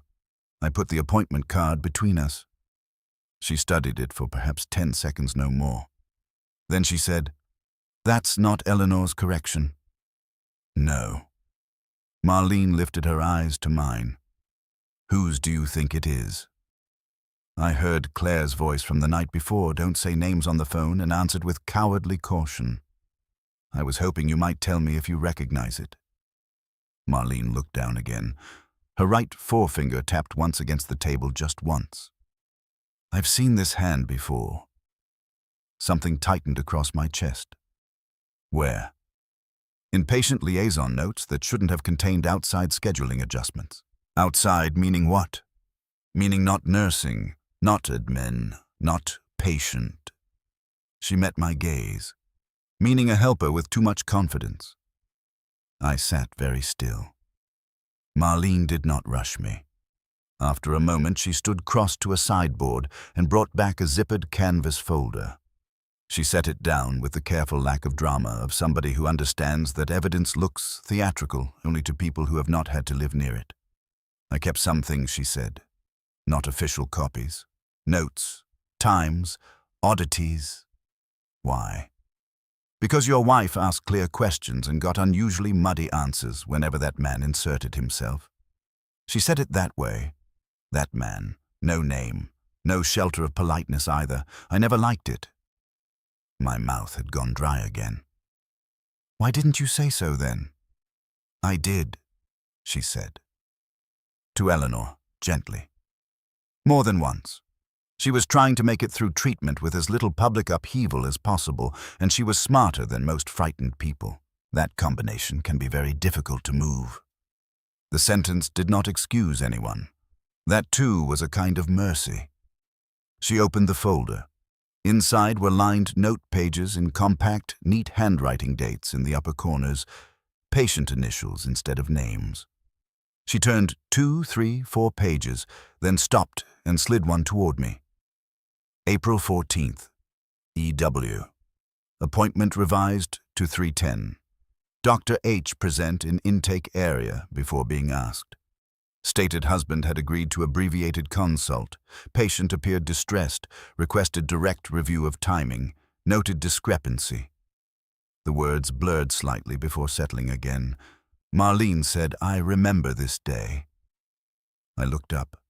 She was exhausted, but not confused. Marlene folded her hands. "There is a difference, Mr. Weller. Hospitals get lazy about that difference." Paul was there. Yes. Why? Marlene's mouth tightened. Because he often was. How often? Enough that I wrote it down when it affected access or tone. She turned another page. I'm not saying he had formal authority. He didn't. I'm saying he behaved as if his interpretation of your family should be treated as operationally useful. I heard Eleanor's tape in my head. He speaks as if he is simplifying things. That is one of the ways he gets to do what he wants. My hand shook once on the edge of the table. I tucked it under. Marlene looked at me with the dry, steady compassion of women who have watched too many families confuse posture for strength. "What did you find in the house?" I held her gaze a moment, then said, "A recording. By Eleanor." "Yes. Do you want me to ask whether it names him?" I stared at her. She gave one small nod. "Then it names him." I looked down at the note again, not reading now, but needing my eyes somewhere other than on the shape of this becoming true. I always thought I said slowly that he was around because he was helpful, because Eleanor trusted him, because Claire had been difficult as a teenager, and he knew how to talk to her without making things worse. Marlene's face did not soften. That would have been a convenient story. The rain at the window thickened briefly, then eased. I could hear it ticking against the glass in fine, hard grains. Somewhere deeper in the townhouse, a refrigerator hummed. The whole room seemed built for plain truths and bad tea. "What did Eleanor say to you?" I asked. "Not in general. Specifically." Marlene considered that. She asked me once whether it was possible for a person to become more persuasive to everyone around a patient than to the patient herself. I shut my eyes. When was that? Late spring? Maybe May? She asked it like an abstract question and then laughed at herself for sounding academic. Marlene's voice changed by a hair, enough to let me hear that she had liked my wife. I told her yes, absolutely, especially in families under stress. And then she said, "I thought so." The emotional cost of that landed so cleanly, I almost resented her for speaking it. Not because it was cruel, because it was specific. Eleanor had known enough to ask the right question and had done it in a place where another adult recognized the question for what it was. She had not been drifting through her final year in some generalized fog. She had been thinking, marking, testing language, and all the while I had been carrying folders and casseroles and gratitude like a decent man who believed decency itself could keep rot from entering a room. Marlene slid another page toward me. This one was from June. Idebababo reports discomfort with unscheduled home visits. Declines formal note at present. Advised to document dates privately if pattern continues. I could not speak. She was documenting, Marlene said quietly. Not building a case. Not then. Just trying to preserve her own certainty. The room narrowed to that sentence. Documenting. Preserving certainty. Not because she loved records, because she feared the erosion of her own version of reality. My throat hurt. He came to the house. Yes. You knew that. She told me enough for me to know she did not always want him there. I looked up sharply. Why didn't she tell me? Marlene did not answer that at once. When she did, it was with more kindness than I wanted. Maybe she thought you were already carrying too much. Maybe she was wrong about what you could bear. Maybe she was trying to move carefully around your daughter. Maybe she was still deciding whether suspicion and proof had met. She folded the note pages back into the folder. Maybe she was afraid of exactly what has happened to your face in the last 15 minutes. I sat there in silence while the rain moved over the window. At last I said Claire remembers a day in high school. Said Paul wanted her alone. Marlene's gaze shifted not away but inward, as if checking a shelf in her own memory. Your daughter came to one appointment with Eleanor near the end of that school year. She sat by the wall and answered every question in one syllable. Paul arrived midway through, though he was not expected. Your wife's blood pressure rose 20 points. I stared at her. I noted it because I thought she was reacting to bad treatment news, Marlene said. Afterward, I wasn't so sure. I put a hand over my eyes for a moment. The gesture felt old, not mine exactly, but borrowed from every tired husband I'd ever pitied and believed I was not. When I lowered it, Marlene was watching me with that same exacting patience. Mr. Weller, she said your wife was trying to leave a trail, not a case. A trail. The sentence entered me and stayed. I drove home slower than necessary. The rain had stopped. Birch Hollow looked offensively ordinary. When I turned onto it, Ruth's recycling bin at the curb, a delivery van 2 houses down, somebody's kid on a scooter wearing a helmet too large for his head. My own front porch sat under the eaves exactly as it had that morning. White railing, damp doormat. 2 planters, Eleanor, used to fill with white impatiens, and I now fill with whatever the garden center swears can survive neglect. Inside the house smelled faintly of coffee gone stale and radiator heat. I went straight upstairs. Eleanor's room looked almost tender in the afternoon light, which is one of grief's ugliest tricks. The loose wall panel stood where I had left it, the nightstand angled out. I put Marlene's copied notes. She had insisted I take photocopies, not originals, on the bed beside the appointment card, and the tape player I had carried up from the den before leaving. The bedside clock sat in my hand. I set it down on the nightstand, and for the first time did not angle it for Eleanor's eyes. I angled it so I could see the empty recess in back if I chose to turn it over again. Then I put the tape in. I should have waited. I knew that. I should have called Daniel, perhaps, or Claire, or at least made myself a sandwich and sat downstairs like a man not trying to re-inhabit the worst rooms of his life in one afternoon. Instead, I sat in Eleanor's chair by the window with the tape player on the bed and pressed play. Static. Rustle. Her voice. My name absent from the room, though my whole body leaned toward it. I am making this on the chance that I will begin mistrusting my own sequence. I shut my eyes. The date is April 14th, after St. Agnes. Claire still does not want to be alone with Paul and has found 3 different polite ways not to say that outright in the last 6 months. My hand closed hard around the chair arm. I am writing this instead of saying it to Tom because every time I try to approach it, I begin in the wrong place. He hears burden first, then protection, then sequence. By the time I reach fear, he is already trying to solve a gentler problem. I opened my eyes to the room and saw nothing in it unchanged. There are pains a man can survive because they arrive from outside him. Illness, death, weather, money. There is another category, reserved for the moment one hears the dead describe one's own inadequacy with heartbreaking accuracy. I do not recommend it. On the tape, Eleanor paused perhaps to steady papers. Then she went on, more quietly. I don't think Tom is refusing me. I think he keeps translating. He has spent his whole life believing calm is love. The words did not feel accusatory in her mouth. That may have been the worst mercy she could offer. If she had sounded angry, I could have defended myself against tone. Instead, she sounded tired, precise, and sorrowfully fair. I do not know yet what I can prove, she said. I only know I do not want Paul in this house when Claire is here. And I do not want him changing the shape of things for me when I am too tired to hold them still myself. The room had gone utterly silent around the tape. Then Eleanor said my daughter's name again, and something in the timbre of it made me sit up straighter before the meaning even landed. Claire says she is overreacting. Paul says she is overreacting. Tom says she is stressed. 3 people can use the same word and mean 3 different forms of abandonment. I felt as though I had been struck. On the tape, a floorboard creaked. Then Eleanor's voice again lower now, as if somebody might have been passing in the hall. I do not want Paul alone with Claire. A pause. Then, in a voice altered by sudden caution, she added, I don't. The tape rustled sharply as if her hand had moved too fast.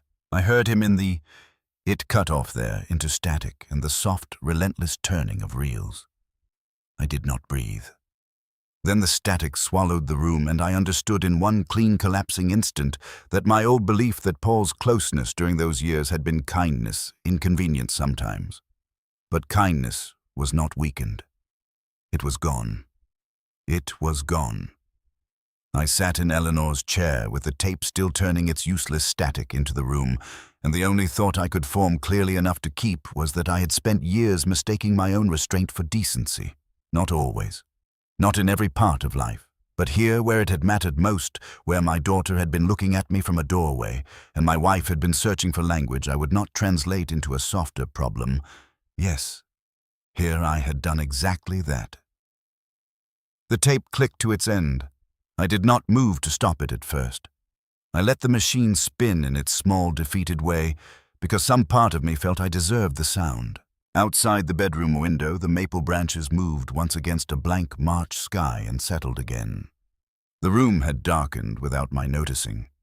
The wall behind the nightstand remained open by an inch or two, enough that the dry paper smell still lifted from it like the breath of something patient and airless. At last, I rose and switched off the machine. The silence that followed was not peace. It was a kind of pressure.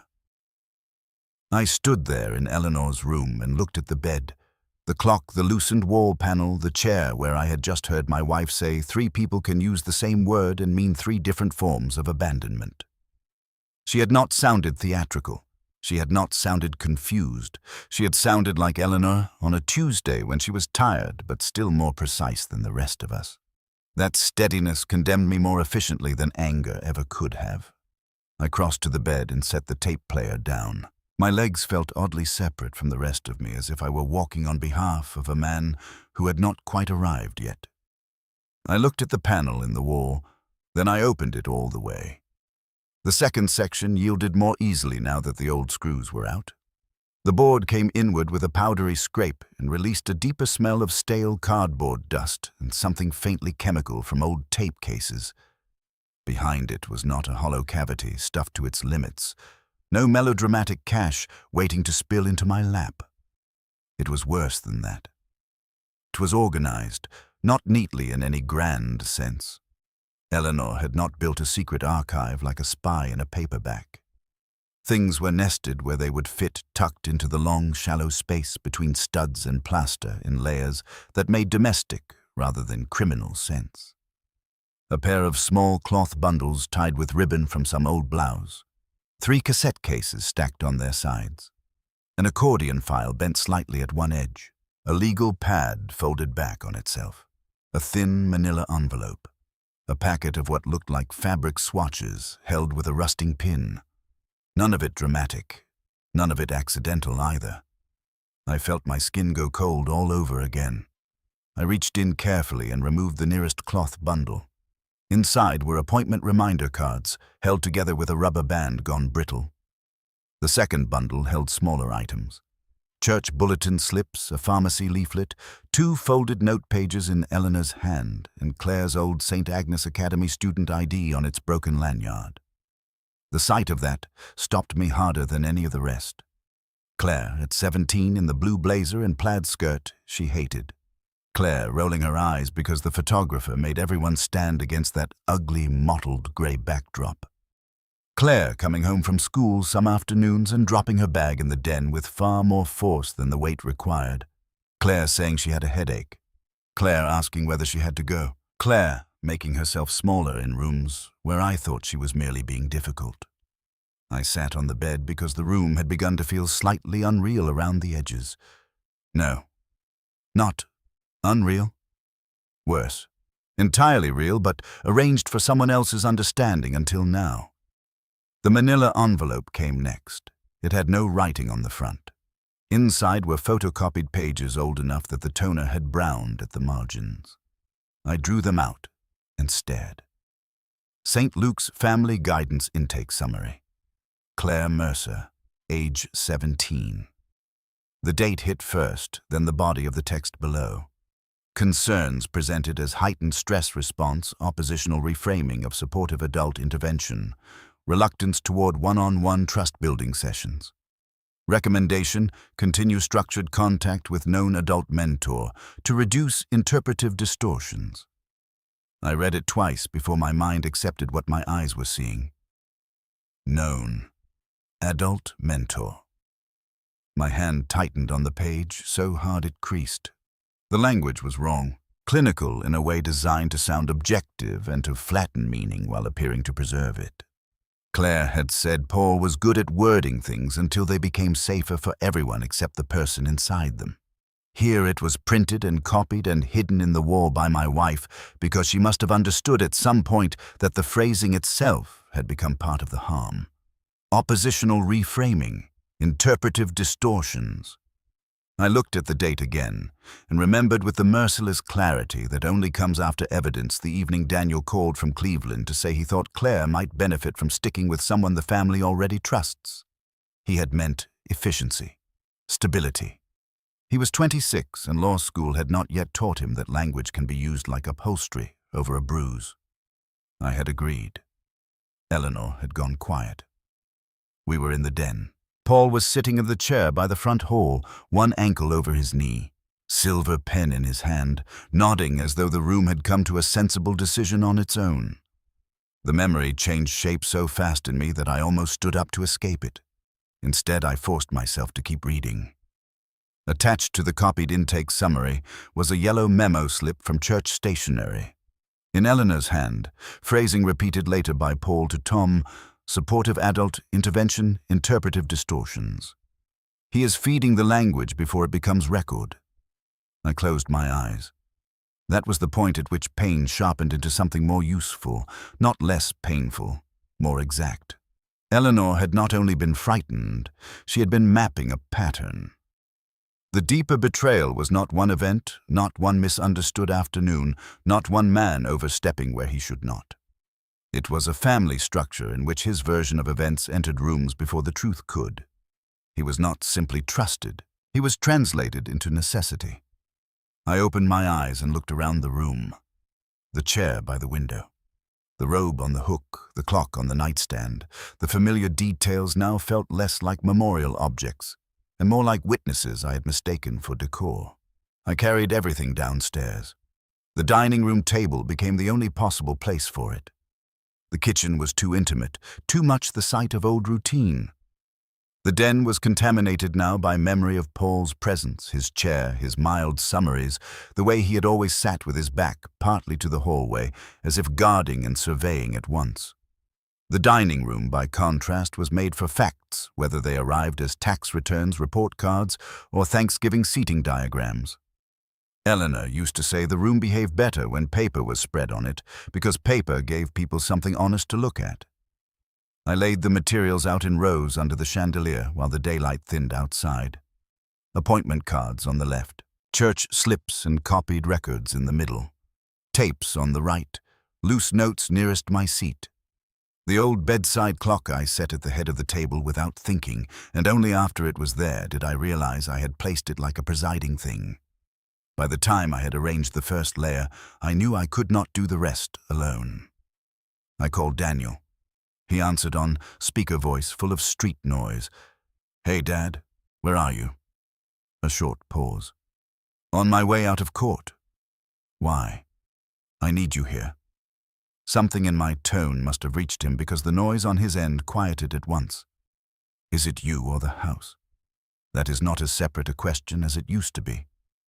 Another pause. Longer. "What happened?" "I found things Eleanor hid, nothing on the line for 2 full seconds. Then I'm turning around." He arrived a little after 7 with his leather portfolio under one arm and his coat still damp at the shoulders from mist. Daniel has always looked more composed than he feels, which is a trait he got from neither me nor Eleanor, and I have never fully decided whether to admire or distrust. At 44, he is the sort of man strangers assume has his life arranged into folders. Tonight, his eyes took in the dining room table and lost that advantage almost immediately. He set the portfolio down without taking off his coat. Jesus. I remained at the far end of the table, one hand on the chair back. "Sit down." He did slowly. His gaze moved from the photocopied intake summary to the appointment cards, to the cassette cases, then to the clock at the table's head. He looked at that last and frowned. "Why is Mom's clock down here?" "Because it isn't just a clock." He lifted his eyes to me. I told him enough to make the room change around us. The scratching, the wall, the screws hidden in the blue glasses case, Claire's warning, Marlene's notes, the tape. I did not dramatize, neither did he interrupt. Daniel has a courtroom stillness he uses when facts arrive in bad sequence. Tonight, by the time I finished, that stillness had gone strained at the edges. "And Claire," he said finally. "She knows enough. Enough to do what? To be afraid." He sat back and rubbed the bridge of his nose. "Did she hear the tape?" "She didn't need to." His jaw moved once hard. "Dad, don't." He looked up. "Do not give me the version of yourself that starts speaking in cautions and process before we have even said aloud what this is." He held my gaze longer than usual, then he nodded once. "All right." He reached for the intake summary and read it in silence. When he got to known adult mentor, the muscle in his cheek tightened. "This is his language." "Yes, you're sure?" "I am now." Daniel set the paper down too carefully. "I thought this was about church pressure and Claire hating being analyzed." I laughed once without amusement. "So did I." "No," he said quietly. "Not like that. I mean, I actively believed it. I told her more than once that if Paul was irritating her, it was probably because he refused to indulge evasiveness. The room took that in.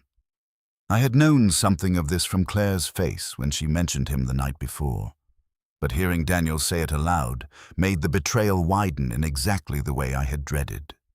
It was not only me, not only Eleanor, not only Claire. The entire family had been trained into an interpretive structure in which Paul's version arrived pre-validated. He did not need to silence people loudly. He only needed each of us to make sense of discomfort in ways that preserved him.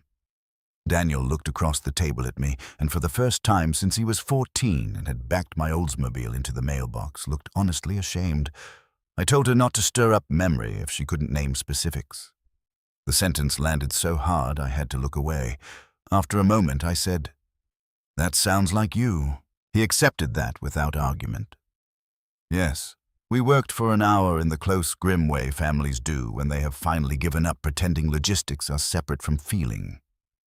Daniel read sorted, cross-referenced dates aloud, while I checked them against what Eleanor had written on cards and memo slips. Some of the materials came from different years. That was the first revelation that shifted the scale of the thing. The wall had not held a panic archive from one treatment month or one crisis season. It held a span, a church volunteer log slip from 3 years before Eleanor's diagnosis, a copied counseling form from Claire's junior year, appointment corrections from the treatment period, a handwritten list in Eleanor's hand of dates Paul dropped by unasked, a pharmacy leaflet with one dosage instruction circled, and next to it, the note. He answered before I did. Why? By 8:30, the false narrative I had lived inside for years no longer looked like a single lie. It looked like a series of small accommodations, each one reasonable in isolation, each one deadly in accumulation. Paul visits because he cares. Paul sits with Claire because she needs structure. Paul comes to appointments because he knows the system. Paul helps Eleanor remember what doctors say. Paul stands in the hall because he is waiting for a ride, a question, a coat, an excuse. Every time a room in this house had felt briefly tense, someone had translated it down into something manageable. I had been one of those someones. That fact did not make me collapse. It did something harder. It made me sit straighter. At some point, Daniel took off his coat and rolled up his sleeves. The house around us had gone dark, except for the dining room and den lamps and the weak yellow glow from the hood light in the kitchen. Beyond the archway, the den looked wrong, now just by existing. Its familiar leather chair by the hall no longer seemed like a place a family friend sat during long evenings. It looked chosen near the traffic of the house, close enough to hear stairs, kitchen hall, and front door. Paul had always preferred that chair. I had once joked that it allowed him to supervise us all. He had smiled and said, "Only to keep the peace." I heard that now and nearly put my fist through the china cabinet. Daniel must have seen something move in my face. Dad. I said that to him once, I said. What? That he liked that chair because he could supervise us all. My voice came out almost level, and he said only to keep the peace. Daniel looked toward the den and then back at the table. You see it too, I said. He did not answer. He did not need to. At 9:15 there came a soft knock at the back door. Both of us froze. Not out of theatrical fear, out of how quickly a house can begin to feel surveilled once you understand it has been interpreted against you before. Daniel rose first. I gestured him down and went myself. It was Ruth Nolan in a raincoat the color of wet slate holding a pie dish she had no intention of leaving with me. I saw your dining room light, she said before I could speak. And Daniel's car. Her eyes flicked past my shoulder into the house and settled there a fraction too long. Ruth has lived next door for 32 years. She is not nosy in the vulgar sense. She is something much older and more Midwestern than that morally attentive. Come in, I said. She stepped inside, handed me the empty pie dish as if we had both agreed to maintain the fiction, and let me guide her toward the dining room. When she saw the table, her face did not go blank or curious. It went tired. All right, she said quietly. Then, we're here. Daniel stood. Ruth. She nodded to him, then to the papers. I suppose I'm late, which is not the same thing as absent. She set her purse down on a chair and removed her raincoat. Underneath, she wore a burgundy sweater and the expression of a woman who had finished being polite with herself in the car. What do you know? I asked. Ruth took a breath. Enough to hate my own timing. She sat without being asked and smoothed the front of her skirt once with both palms. There were visits, she said. More than people talked about. During Eleanor's treatment especially. Odd hours. Not middle of the night or anything sensational, Tom. Just not the hours men usually stop by other people's houses when the husband isn't home. I leaned my hands on the table. How many? I didn't make a ledger. Her eyes lifted. I'm not your wife. The correction stung, because it was fair. 3. I remember clearly, she went on. Maybe more, I talked myself out of remembering clearly. A Tuesday just after school let out one spring years before Eleanor got sick. He was here with Claire's backpack still by the front hall and you not home yet. A Friday during treatment when your car was gone and Eleanor's bedroom curtain moved while his was in the drive. And one night in late October when I heard voices through the den window because mine was open and yours must have been cracked. What voices? She looked from me to Daniel and back. Eleanor's sharper than I'd ever heard it. Not loud exactly, the kind of voice a decent woman uses when she has already repeated herself several times and is done being interpreted. My whole body went still. And his, Daniel asked. Calm, Ruth said. Too calm. I couldn't make out every word, but I remember one sentence because it hit me wrong even then. She folded her hands tightly. You're exhausted, Eleanor.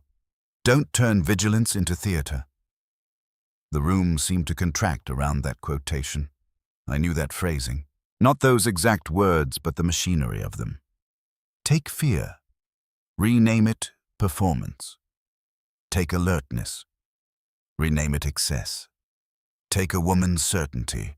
Run it through the language of concern until even she has to pause and ask whether she is embarrassing herself. Ruth looked at the papers on the table and then at me with open misery. I told myself it was private family business, or medical strain, or church people getting overly involved because church people do that. I told myself a lot of things. Her mouth hardened. I'm done telling myself them. Daniel asked, Did you ever see Mom ask him to leave? No. But I saw her not open the door once when I know he knocked because I saw him standing there from my kitchen. He waited 3 full minutes and went around to the side instead. I shut my eyes for a beat. The side entrance. Mudroom. Kitchen. Less visible from the street. Easier to enter while preserving appearances. When was that, I asked.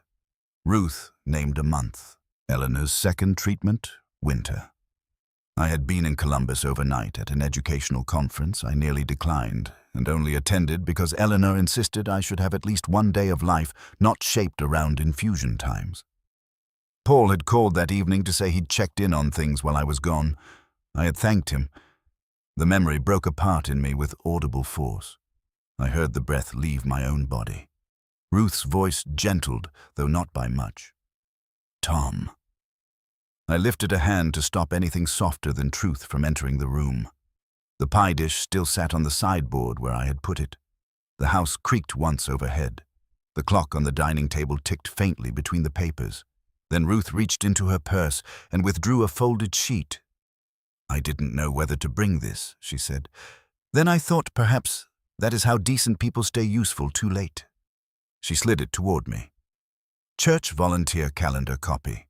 Stapled months from years ago. Paul's name marked on several evenings he had later described in one context or another as committee work or counseling elsewhere. One of those evenings matched the October night Ruth had overheard him through our den window. Another matched one of Eleanor's handwritten notations dropped by again after dinner. Would not leave until Tom came home. I kept old calendars because I used to do scheduling, Ruth said almost apologetically. I never meant to keep this. It was in a file folder with hymn revisions and funeral luncheon notes. I looked at her. Thank you. She nodded once, accepting neither absolution nor praise. After she left the house, seemed to shift. I do not mean that poetically. I mean I began to feel room by room the pressure of use. The den chair, the side entrance, the upstairs hallway outside Eleanor's room. The way a person could stand at the foot of the stairs and hear whether someone was in the kitchen or the bedroom. The way the front hall carried voices if the den door was left 2 inches open. The way one could move through this house under cover of helpfulness and still be learning every visit how not to be interrupted. Hostile is perhaps too dramatic a word for a house built of cedar plaster and 41 years of family life. Yet by 10 o'clock that night, it had begun to feel openly deceptive, not because it had changed, but because I had finally caught up with what its rooms had once allowed. Daniel stayed. We carried the rest of the wall contents down to the dining room close to 11. I insisted on doing the lifting myself. He insisted on standing beside me while I removed each item, not out of distrust, but because he had finally understood, I think, that leaving me alone with this work was no longer a form of respect. The deepest layer of the compartment held the legal pad and one more tape. Beneath them, flat against the back, was a draft letter folded in thirds, Eleanor's hand on the outside. Not sent. I knew before opening it that it would hurt differently from the tapes. A tape is voice contingent intimate, caught in time. A letter draft is intention. It carries the shape of a threshold a person meant to cross.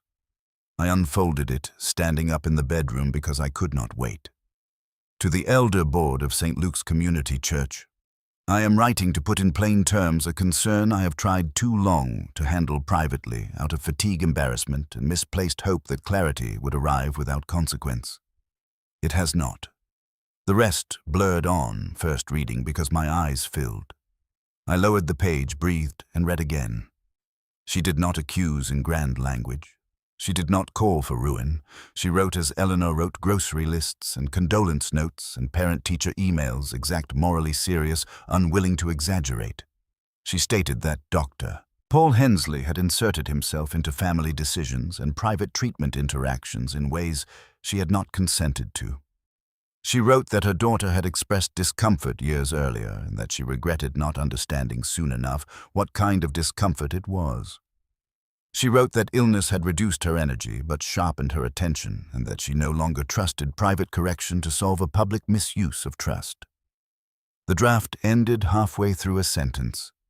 If anything happens to my ability to say this cleanly, I do not want my silence afterward to be used as evidence that I had no concern. I had nothing more. No signature, no date, just the dash where either fatigue or interruption had stopped her hand. I stood in the bedroom holding that page while Daniel waited by the door. "Dad," he said quietly. I looked up. "She was going to send it," I said. "Yes." "She didn't." "No." I looked toward the hall without meaning to. That was when the memory came. Not one I had buried, one I had misfiled. Eleanor at this same bedroom doorway, thinner than she should have been, one hand against the jamb because standing from the chair winded her. She had said, "Can you ask Paul not to stop by unannounced for a while? I need fewer people." I had taken that at face value. Less company, less fuss, protection through reduction. Of course, I told her. Then the phone had rung downstairs. School calling about Evan's fever. Claire asking from the kitchen whether I'd seen her car keys. Life entering in 10 practical directions at once. By dinner time, the request had flattened into a general intention to manage visitors better. By the next afternoon, Paul had come by with soup, and I had thanked him at the door because Eleanor was resting, and I thought keeping him downstairs was solution enough. I had done what she asked without understanding what she meant. No. Worse. I had done a gentler version of what she asked and congratulated myself for responsiveness. I put the letter draft down on the bedspread and for one dangerous second wanted to smash something. Not out of theatrical masculine rage, out of the ferocious belatedness of comprehension.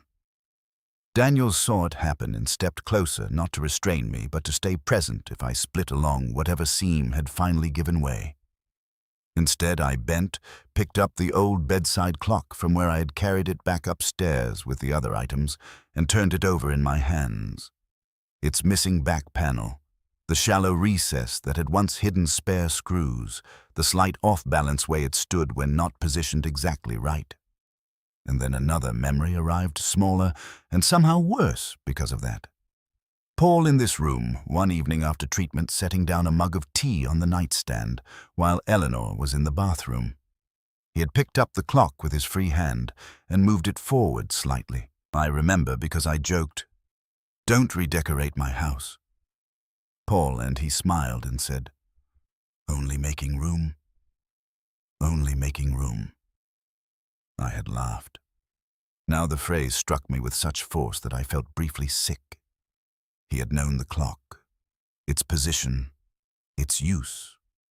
Or at the very least he had known enough about that exact section of wall to touch the object covering it with casual familiarity. This was no longer just about what he had done to Claire's words or Eleanor's confidence. It was about access, repetition, the sort of knowledge one acquires only by moving through a house too freely for too long. I set the clock down carefully on the nightstand, not as it had been, as I chose. That was the first deliberate move I made. Not large, not showy, but intentional. I squared it on the walnut centered over the pale outline grief had preserved and stepped back. The room felt different with that one gesture, not healed, not safe, but reclaimed by a hand that was no longer merely maintaining. Daniel watched me. "He touched it," I said. "The clock." "Yes." He glanced from the clock to the wall opening. "You're sure?" "As sure as I am of anything now." "That's enough." "No," I said. "It isn't. Not yet." We worked past midnight. The dining room became a mapped chronology. Daniel made columns on legal paper, Claire/church/treatment/house visits/written language. I matched dates from Eleanor's notes to appointment cards in Ruth's calendar copy. Patterns emerged with the cold, mean steadiness of old harm, finally granted proper paperwork. Certain phrases repeated across years, overreacting, stress response, burden, vigilant interpretation, supportive, adult. Paul did not only behave consistently, he narrated consistently. At 1 a.m, I called Claire and told her to come over tomorrow afternoon. She did not argue. At 1:30, I slept for perhaps 2 hours on the den sofa under the Afghan Eleanor used to hate because it shed wool on everything. Daniel slept in the downstairs guest room like a man who had not decided whether he deserved rest. I woke before dawn to the sound of the furnace and lay absolutely still, listening for scratching that no longer came because the wall was open now and whatever had pressed forward there had nothing left to force loose. The absence of the sound felt almost as accusatory as its presence had. Morning made the house look bleached and exposed. I shaved badly, made eggs neither of us wanted, and by 9 had already returned to Eleanor's room with a notepad in hand. The house no longer felt hostile in the abstract. It felt legible, which can be a harsher sensation. Every room now held the possibility of revealing not what happened, but how I had once walked through it and failed to ask the next question. The den yielded one of those questions almost immediately. There is a side table beside Paul's preferred chair where Eleanor kept coasters and church directories. In the drawer beneath, I found an old legal pad with several pages used and torn away. Nothing remarkable until I held the top blank sheet at an angle to the window. Pressure marks remained from whatever had been written on the previous page. Years of grading student essays had taught me to read indentation when necessary. Most of it was too faint. Then in the lower third, I caught a sequence of words and numbers just clearly enough to stop breathing for a beat. P'd. Drop by Thursday 4:30 after Tom leaves. C already upset best to keep things calm. The indentation was not Eleanor's hand. It leaned flatter, more compressed. Male, perhaps, though I do not usually believe in reading gender through script. The initials may have meant nothing, or everything. Daniel saw my face and came over. Together we angled the page under stronger light. Below that line, another fragment appeared, review intake phrasing / no need to agitate mother. Jesus, Daniel said softly. No need to agitate mother. The den, with its soft leather chair and harmless lamp and old dictionary on the side shelf, now looked to me like a room where other people had once decided what information my family could bear. It took real effort not to tear the pad in half. Instead, I slid it carefully into a clean folder. At noon, Claire arrived. She looked as though she had not slept either. Her eyes went first to the dining room table, then to me, then to Daniel. And I saw in that sequence the shape of her fear facts, father judgment. There's too much for one sitting, I said before she could speak. So we are not doing one sitting. She let out a breath. We started with the copied intake summary. She looked at it, jaw tightening, and then laughed once under her breath without humor. Interpretive distortions, she said. He used to say that when I said something happened and he wanted to spend 45 minutes explaining why I was blending feelings with facts. Did he ever touch you? Daniel asked. Too legal. Even now. Claire's gaze cut to him. Don't sound like that. He winced. I'm sorry. She sat down and folded her hands the way she had in my kitchen, but now the movement looked younger, older, and exhausted all at once. He stood too close. He knew things he shouldn't have known. He'd make me stay after youth stuff if he thought I'd been rude or withdrawn or closed off. Sometimes he'd say Mom was worried. Sometimes he'd say Dad was already carrying enough, and I didn't need to add to it by making every discomfort into a moral emergency. My throat tightened so fast it hurt. He said that I asked, not that exact sentence every time. That was the idea. She looked down at the table at the tapes at the swatches pinned together with rusting metal. The worst part was that he never had to say anything blatantly awful. It was always concern. Questions. Correcting my wording. If I said I felt weird around him, he'd ask whether weird meant unsafe or ashamed or just adolescent. If I said I didn't want to meet with him, he'd ask what exactly I thought he was trying to do that a caring adult shouldn't.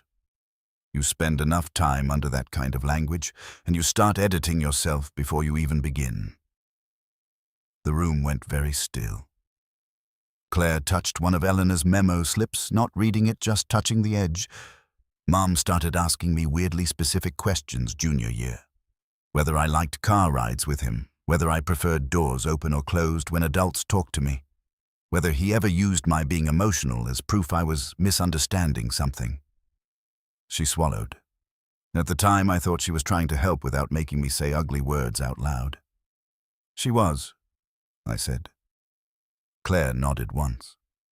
Probably, but she was also late. The honesty of that entered the room and remained there. Nobody corrected her. Nobody defended Eleanor against time. Then Claire said I think she knew before she admitted to herself that she knew. I looked at the draft letter on the table and thought of my wife at this very dining room years ago. Index finger pressed to the corner of a page when she wanted to remember a thought. She had been morally braver than I understood, and still subject to the same gradual warping the rest of us were. That did not diminish her. It made her grief heavier to carry. At one point, Daniel said, "We need more than memory." Claire looked at him with a weariness that belonged to his generation as much as to hers. Mom knew that too. We spent the afternoon sorting what could be corroborated from what could only be understood. There is a difference. I had taught that difference all my working life and hated it now for its limitations. But facts still matter even when they arrive late enough to shame everyone in the room. The church volunteer calendar contradicted two of Paul's remembered explanations for being at the house. Marlene's notes confirmed unusual access and interpretive interference during treatment. The intake copy showed formalized language that matched his habitual phrasing. Eleanor's tape established fear and intent to document. Claire's memory gave shape to motive and pattern. The legal pad indentation from the den suggested planning. None of it yet felt like a final blow. Together, it felt like a noose being braided. By 4:30, the house no longer seemed like a place where we were discovering things. It seemed like a place that had been waiting with almost indecent patience for us to stop translating. My strategic move came into focus not with triumph, but with a kind of exhausted inevitability. I was standing in Eleanor's bedroom, looking at the repaired seeming seam now openly exposed, when I understood that Paul could not be confronted downstairs in the dining room with coffee and manners and legal language. He would survive that. He had survived all his life in such rooms. He would soften himself into concern, drift into abstraction, turn, Claire careful. Make Daniel procedural. Invite me into civility and call it perspective. No. He had to come upstairs. He had to stand in the room he had moved through under the shelter of helpfulness, with Eleanor's clock returned to the nightstand, with the wall open behind it, with the papers and tapes and dates in the place where she had hidden them, because she did not trust the rest of the house to protect her meaning. I took the old bedside clock in both hands, wiped its base clean with the hem of my undershirt, and set it back on the nightstand exactly where Eleanor had always kept it. Then I adjusted it once, not for her eyes now, not for habit, but so that from the doorway it covered nothing. Its meaning had changed again. No longer a concealment device, no longer a relic, a marker, a witness. Daniel came to the door while I was standing there. "You've decided," he said. "Yes." He looked into the room and took in the clock, the wall, the bed where I had begun placing the key documents in neat order. "Up here." "Yes, you know what that means." "I do. It means once you call him, we aren't really in discovery anymore." "No." I turned to him. "We are in invitation." A strange flicker crossed his face, then some mixture of admiration and sorrow that made him look for one brief second much younger. "Dad." "I know." He stepped into the room. "If you do this, he will come in calm. He will speak like he's doing us a kindness by staying. He will make every effort to move us back downstairs, back to generalities, back to concern. He won't." "How can you be sure?" "Because I am done being translated," I almost said. Instead, I said, "Because I won't let him." Daniel nodded slowly. At 5:20, I stood in the upstairs hall with my phone in my hand and listened to the house. Kitchen below, quiet. Claire in the dining room turning papers. Daniel at the front window making a call of his own, likely to clear his evening and perhaps far more than that. The radiator in Eleanor's room ticking with heat, the whole structure of the house feeling not haunted but held in readiness.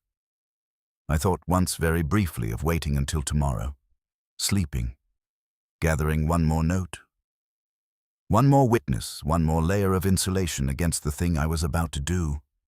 Then I saw in my mind, with terrible clarity, all the years in which waiting had simply been politeness, wearing a decent man's face.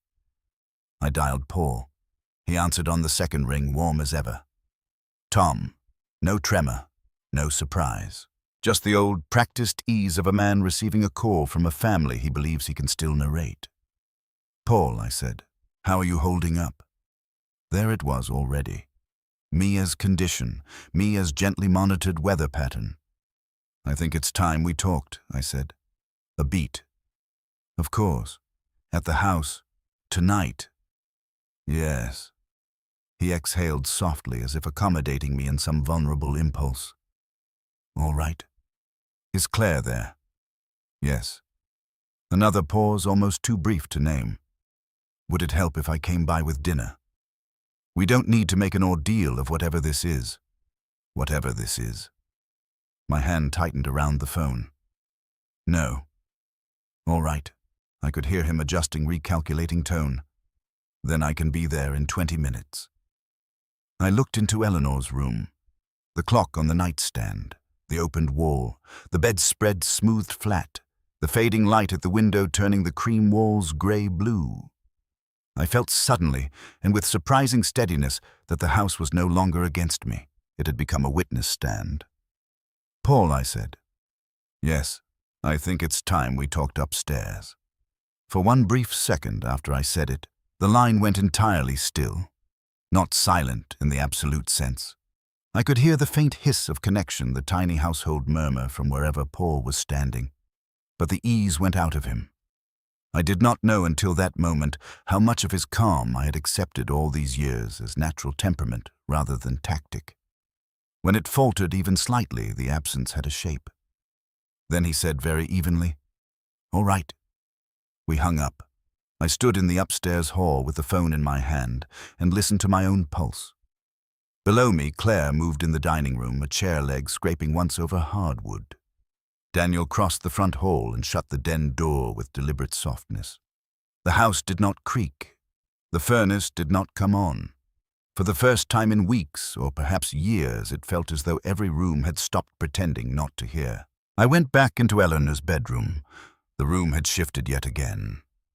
Not from tenderness to suspicion this time, nor from memory to evidence, but into something sterner. The bedspread was smooth. The wall behind the nightstand stood partly opened, its hidden cavity emptied now except for the shadow of where things had rested. The open section was not large or dramatic. You could have mistaken it for unfinished repair work if you had not known better. That, I thought, was fitting. So much of what had happened in this house had depended on wrongness, presenting itself as ordinary maintenance. I looked at the bedside clock. I had set it square and honest on the walnut. It ticked with that same slight irregularity I now knew had nothing to do with failing battery and everything to do with age. It had spent years carrying a second purpose. Tonight, it would do no such thing. Daniel appeared in the doorway. I called Marlene. I turned. And she's coming. Tonight. Yes, he held my gaze. She said if this is the night we stop being polite to the wrong man, she doesn't intend to miss it. Despite everything, something close to gratitude moved through me. And Ruth, she's home. I spoke to her too. He paused. She asked if you wanted her here. I looked around the room. At the wall, the chair by the window. The open place where Eleanor's voice had begun too late and still in time to say what we had all failed to hear. Yes, I said. If she can bear it. Claire came upstairs a few minutes later, carrying the folder with Marlene's copied notes and the yellow church calendar sheet in one arm, as if they were simply more household things to be placed where they belonged. She stopped at the threshold and looked at the room. The papers on the bed, the opened wall, the clock. Do you want me in here when he arrives? She asked. It was the first moment all day she had spoken without defensive care in her voice. No caution, no management. Just the question. I said, only if you choose it. Her mouth tightened and released. I'm done choosing around him. Daniel looked at her. Some regret passed between them without either naming it. All right, I said. We arranged the room with the grave practicality of people setting a table for an unwelcome guest who nonetheless must be fed the truth in full. The draft letter lay on the bed nearest the footboard. Beside it, the copied intake pages, Ruth's calendar, Marlene's notes, the appointment cards, and the legal pad with the pressure marks Daniel had shaded lightly in pencil until the indentation became readable. I set the first tape case near the pillow. The second tape stayed with the player on the dresser. Not all evidence needed to shout at once. Part of my strategic calm, if strategy is what it had become, lay in refusing to flood the room with too much. Paul had lived by dilution. He would not be permitted to drown us in it. Downstairs, the front bell rang at 6 sharp. No one moved immediately.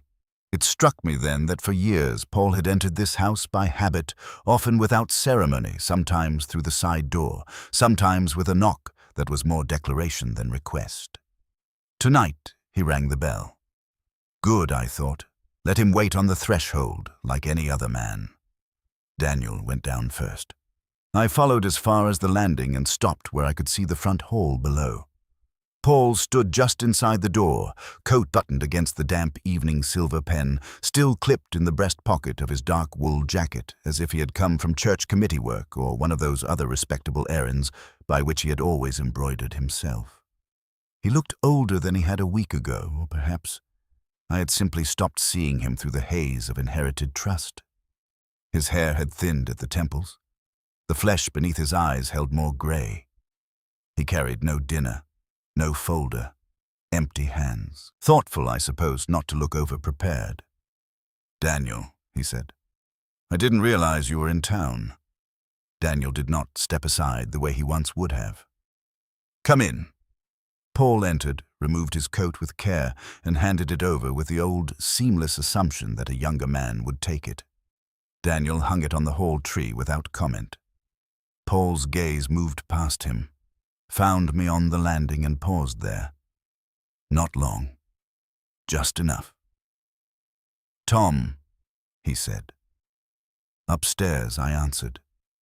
He gave one slight nod, almost indulgent. Of course. He started up the stairs with that same unhurried measure he had brought into this house for years. The difference now was that I saw the performance inside it. Not domination, not nerves. Control through a refusal to rush. The message of such movement is always the same: I am not the one under pressure here. I let him come to me. When he reached the landing, his eyes moved past my shoulder into Eleanor's room and stopped. It was very small, what changed in his face. So small another man might have missed it. A momentary narrowing in the eyes, a glance immediate and involuntary toward the nightstand, toward the clock. That was enough. This way, I said. He stepped into the room. Claire stood by the window, one hand resting on the chair back. Daniel moved to the left of the doorway rather than entering fully. I remained near the bed. For one impossible instant, the arrangement of us looked like family visiting a preserved room together.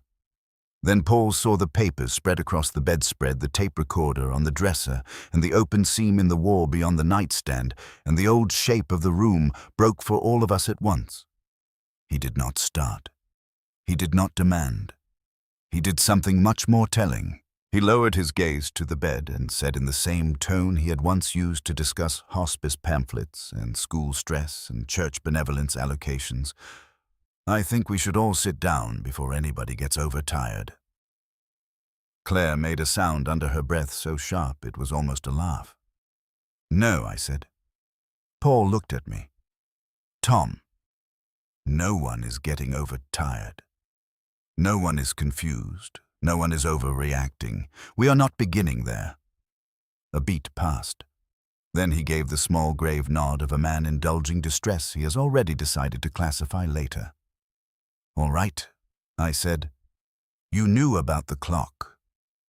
His eyes shifted once nearly imperceptibly to the nightstand and back. "I'm sorry. You heard me." He looked at the clock again, now more deliberately, then allowed a faint, puzzled smile. "Tom, if this is about my setting a mug down at some point in the last decade, I can't pretend I'll be precise." That was how he did it. He took the specific and expanded it just enough to make inquiry look embarrassing. I said, "The clock had a missing back panel. Spare screws were hidden in Eleanor's old glasses case. Behind the wall there was a compartment she used. You knew enough about that section of the room to touch the object covering it without asking." Claire's hand tightened on the chair. Daniel said nothing. Paul looked at the open wall, then at me, then at the bed. His face retained its careful composure, but something inside it had gone flatter. "You opened the wall." "Yes." "And you found what?" I reached down and picked up the first tape case. April 14th, Eleanor's hand. I held it where he could see it. His expression did not change much, but his stillness did. It became more deliberate. "I see," he said. "No," Claire said from the window. "That's the first honest thing you've said in years, and you still managed to say it like the weather." His gaze moved to her. "Claire."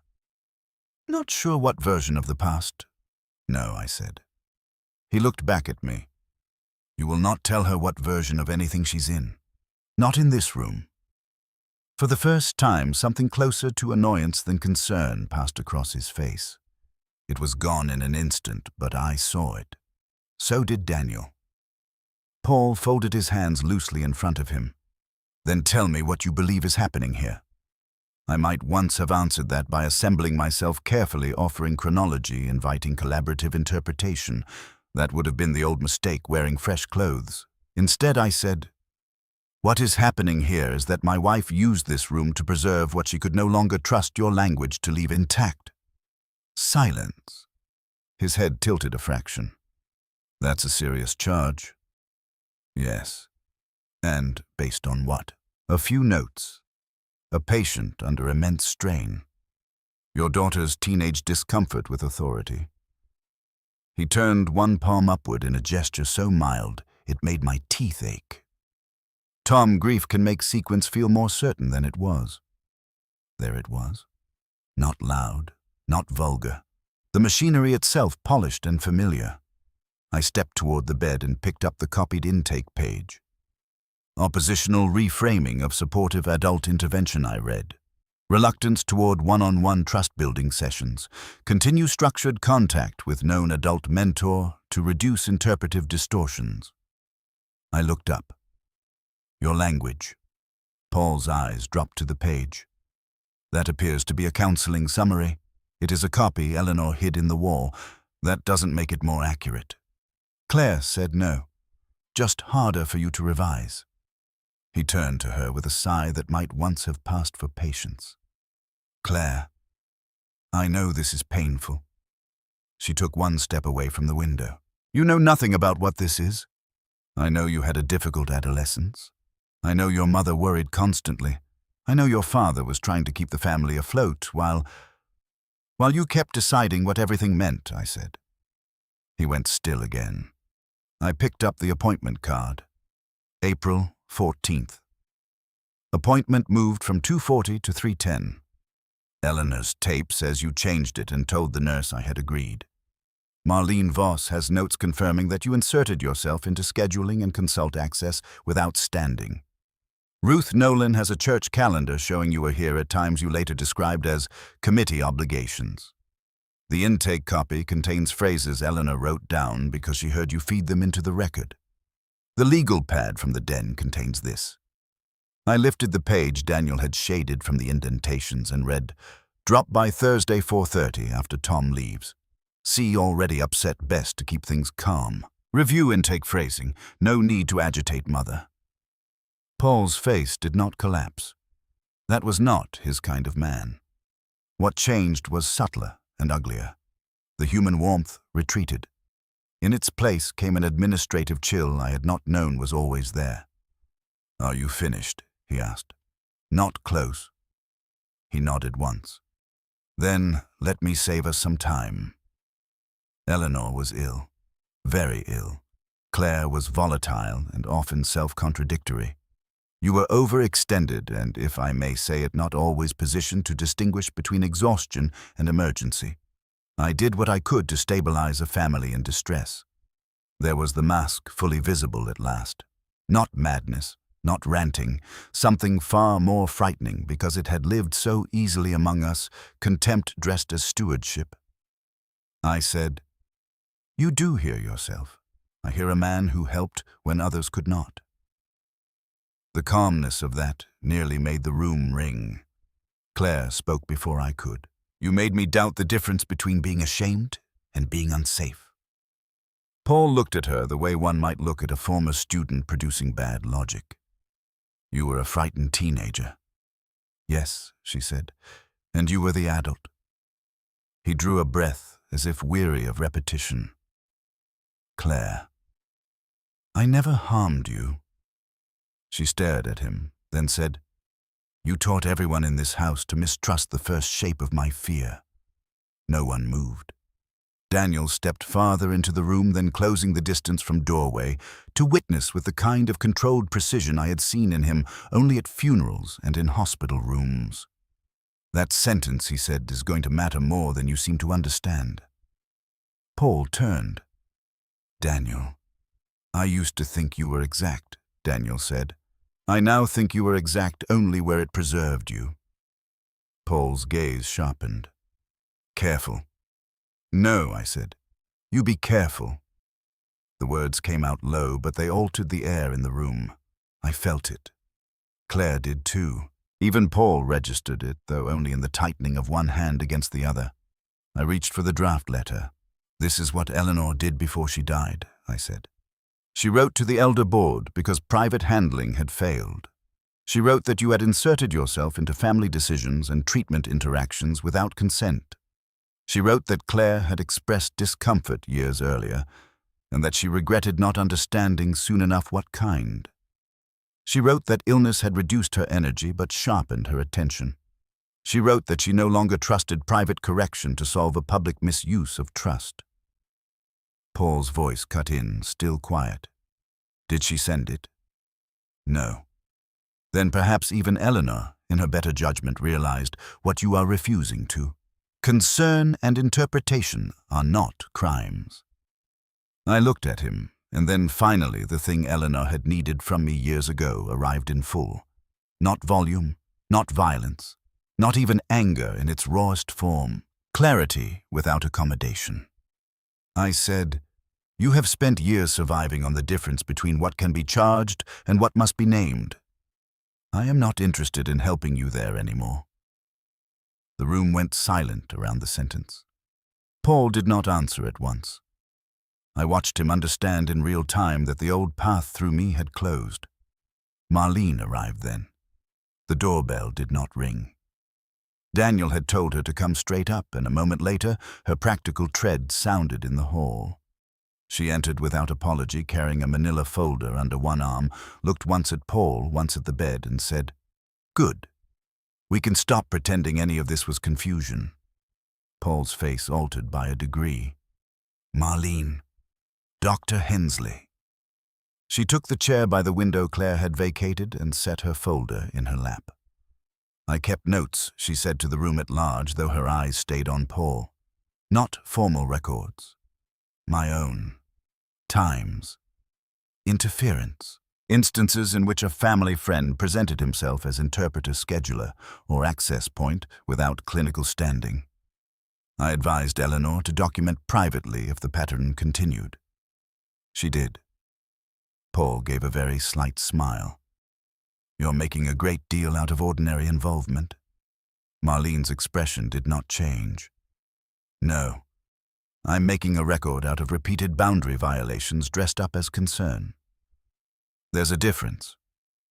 He looked at her the way men look at women they once assumed could be managed by professionalism. "That's an extravagant phrase." "No," she said, "it's a precise one. I had not known until that moment how much I needed another adult in that room who would not soften language for the sake of decency. Something inside me steadied further.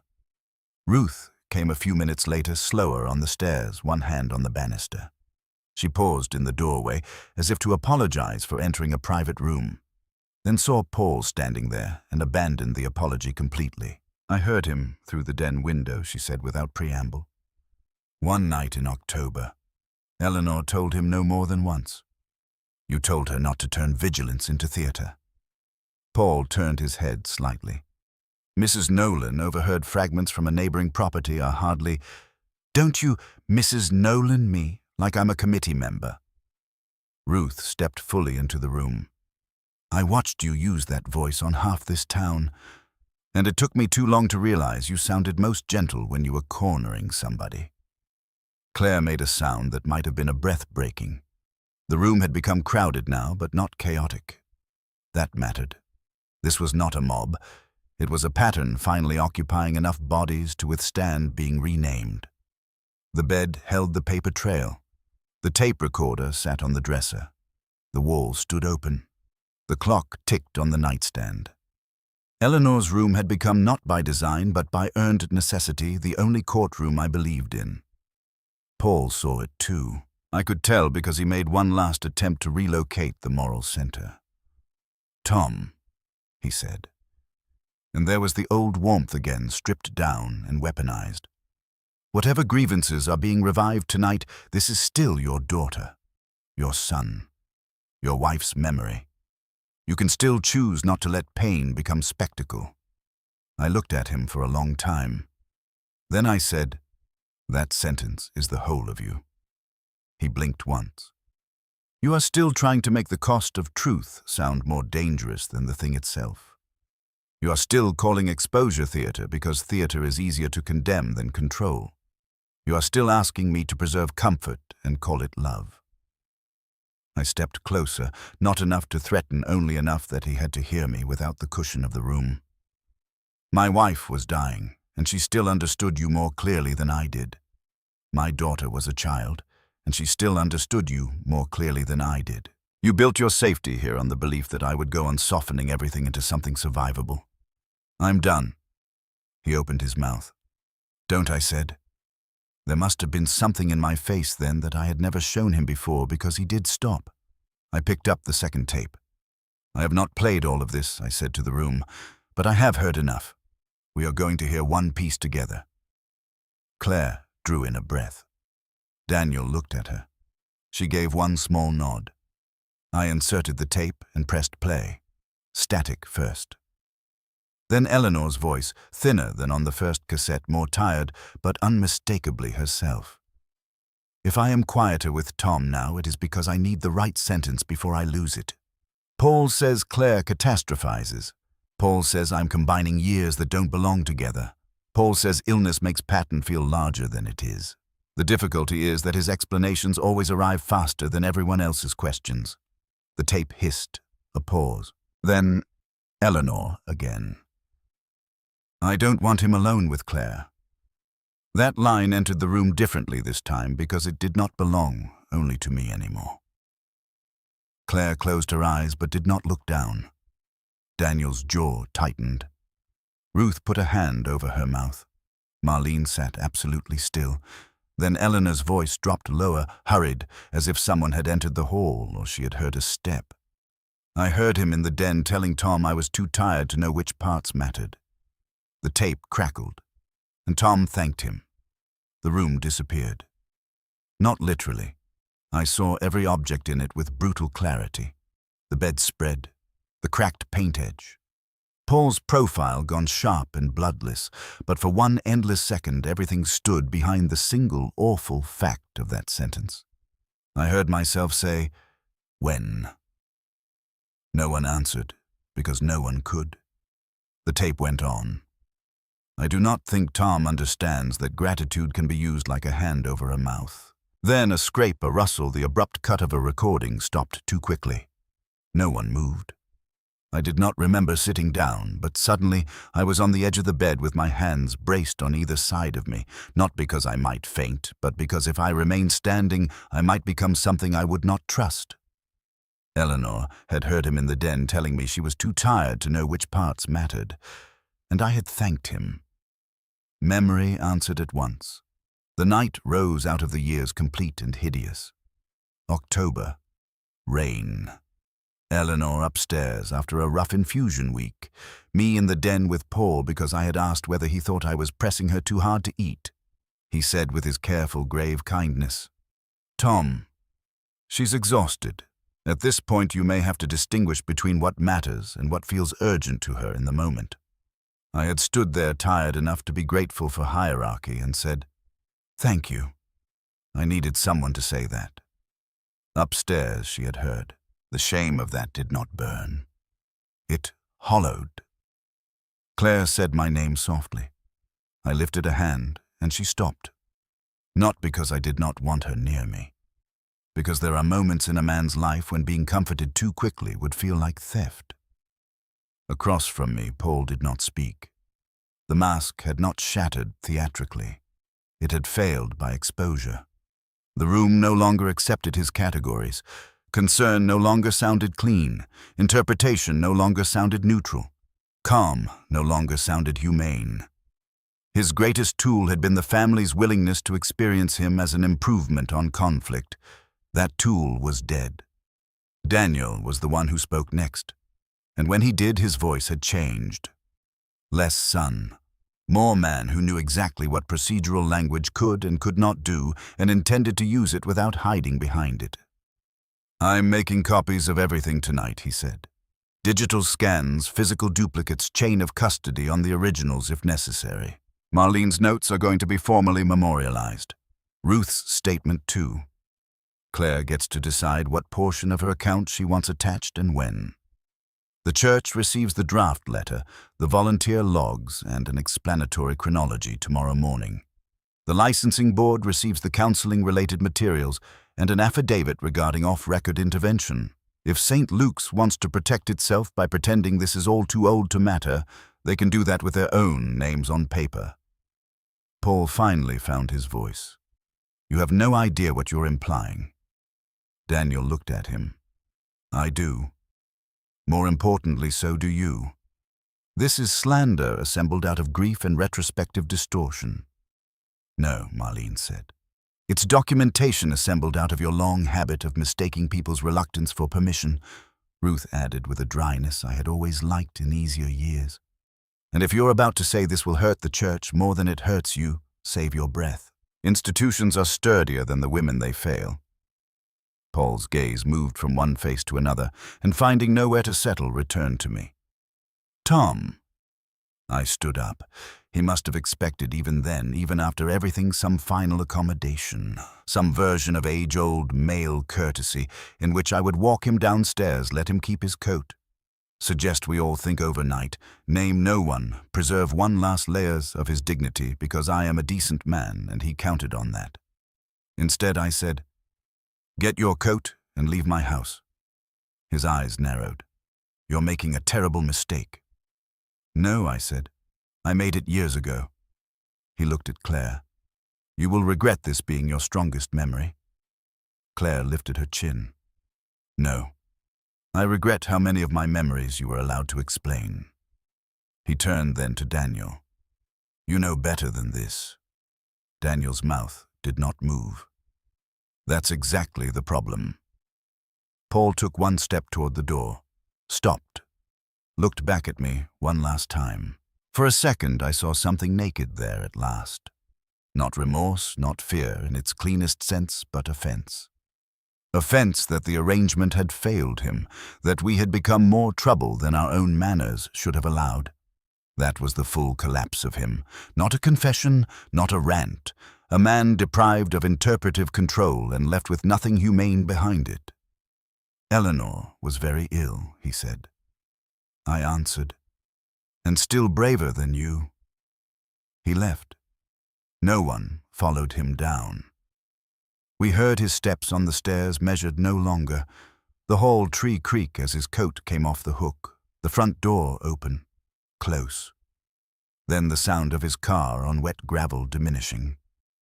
The room remained exactly as it was. I sat down in Eleanor's chair by the window because it was the only place left in the room that still felt like truth rather than procedure. Claire came to stand beside me, not touching, not speaking, just there. Daniel gathered the papers into ordered stacks. Marlene wrote names and times in the margin of a fresh page. Ruth stood by the doorway looking at the open section of wall with an expression I could not read at first and then understood as grief for every silence she had once called respect. After a long while, Marlene said, "We should finish the practical parts while everyone still can."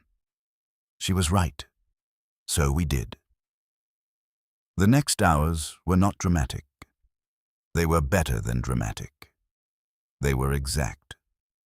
Daniel photographed each document under good light and saved duplicate files in 3 places. Ruth gave a statement in her own clean, unadorned words while Daniel typed. Marlene read portions of her old notes aloud and clarified dates where memory had shifted a day or two, but not the pattern. Claire chose with painful care what she wanted written now and what she would hold for a later conversation with counsel present. I listened, signed, where needed corrected small factual details, and once or twice stopped because I could feel my mind trying to drift toward abstraction out of self-protection. Each time I returned. By midnight, the first part of justice had begun. Not verdict, not sentence, but the loss of silence as his strongest shield. When the others finally went home or to bed, I remained upstairs. I stood in Eleanor's room with the tape recorder off and the wall still open and the clock ticking, and I let the whole of it settle. Not resolve. Settle. Those are different things. Resolve belongs to fiction and paperwork. Settling belongs to houses and grief and bones. I spoke aloud then, not because I believed in messages crossing any veil, but because my wife had left her voice here, and I could not bear to answer her only inwardly. "You were right," I said. The room held that without pity. "I am sorry," I said after a moment. "That too." Then, because apology is not the same thing as restitution, and I knew she would have despised the confusion of the two, I added, "I know." The next week passed in layers.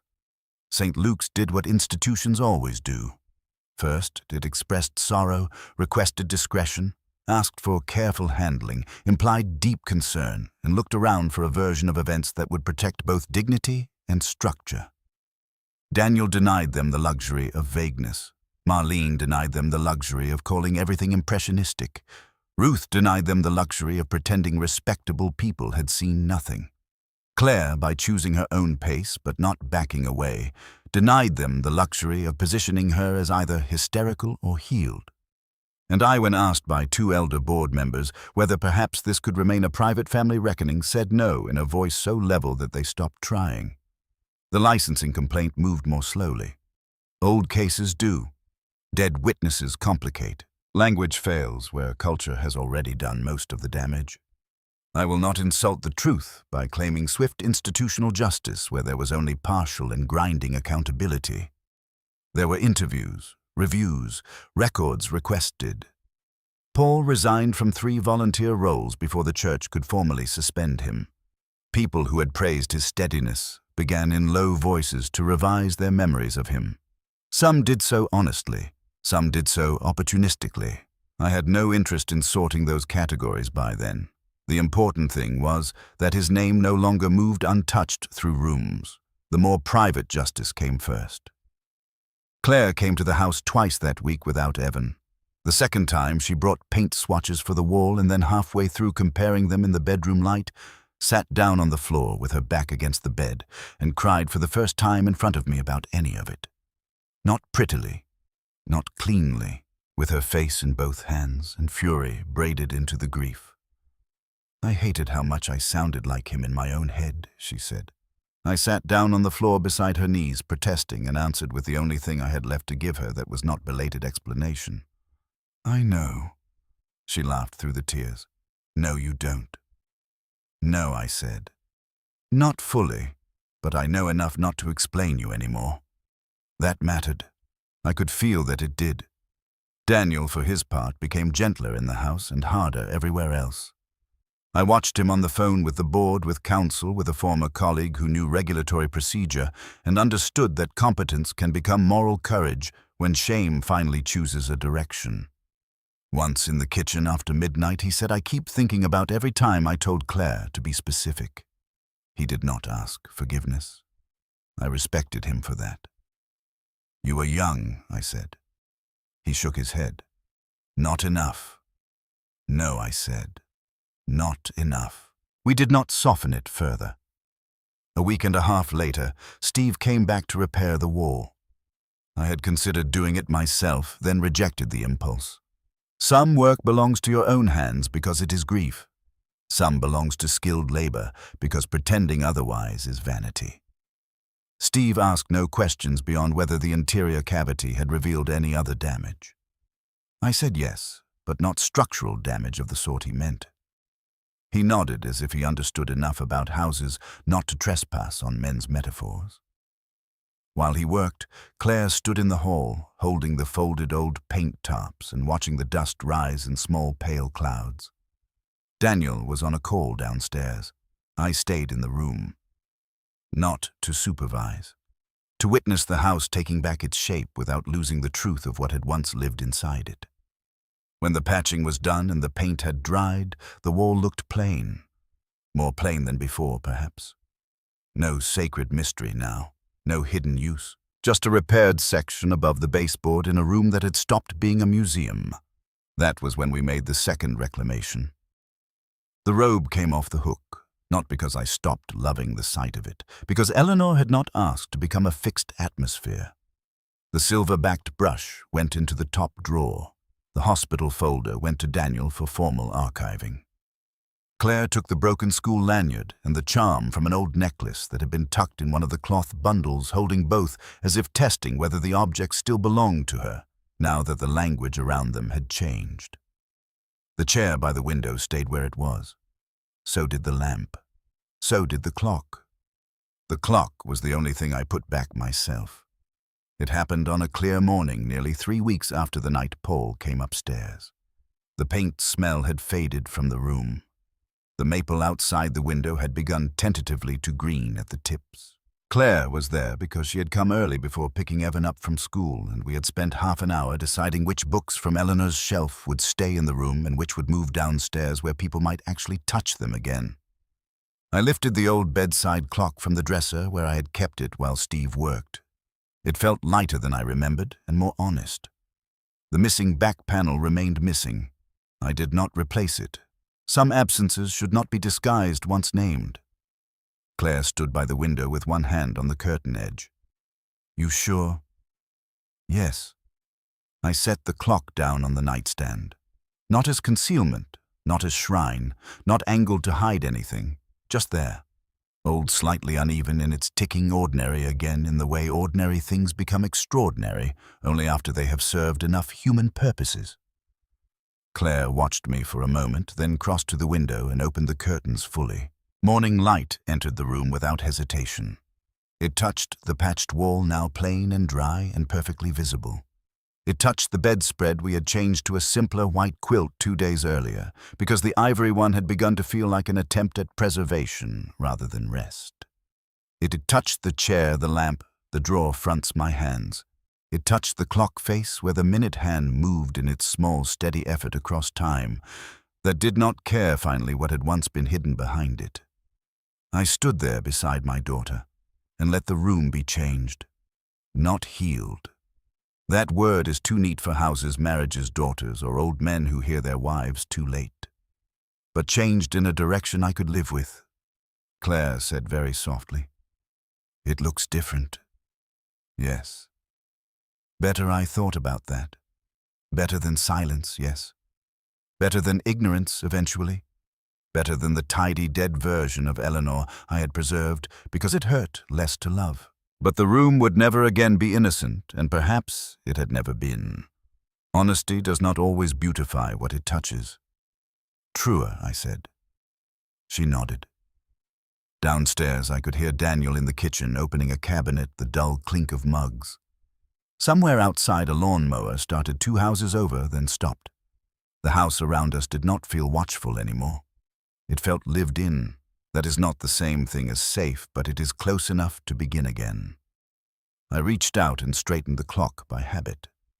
Then I stopped, smiled despite myself, and left it very slightly off-center, not hidden, not signaling, simply imperfect the way old useful things are. Claire saw and gave me a look that held more understanding than either of us would have managed a month earlier. When she left for Evan, I stayed in the room alone a little longer. The patched wall held no secret now. The open curtains let in enough light to show every ordinary flaw. The room possessed a scuff near the baseboard, one nick on the dresser leg, the slight fading at the edge of the rug where years of sun had found it. I sat in Eleanor's chair and listened to the clock tick. A little unevenly, yes, but it kept time.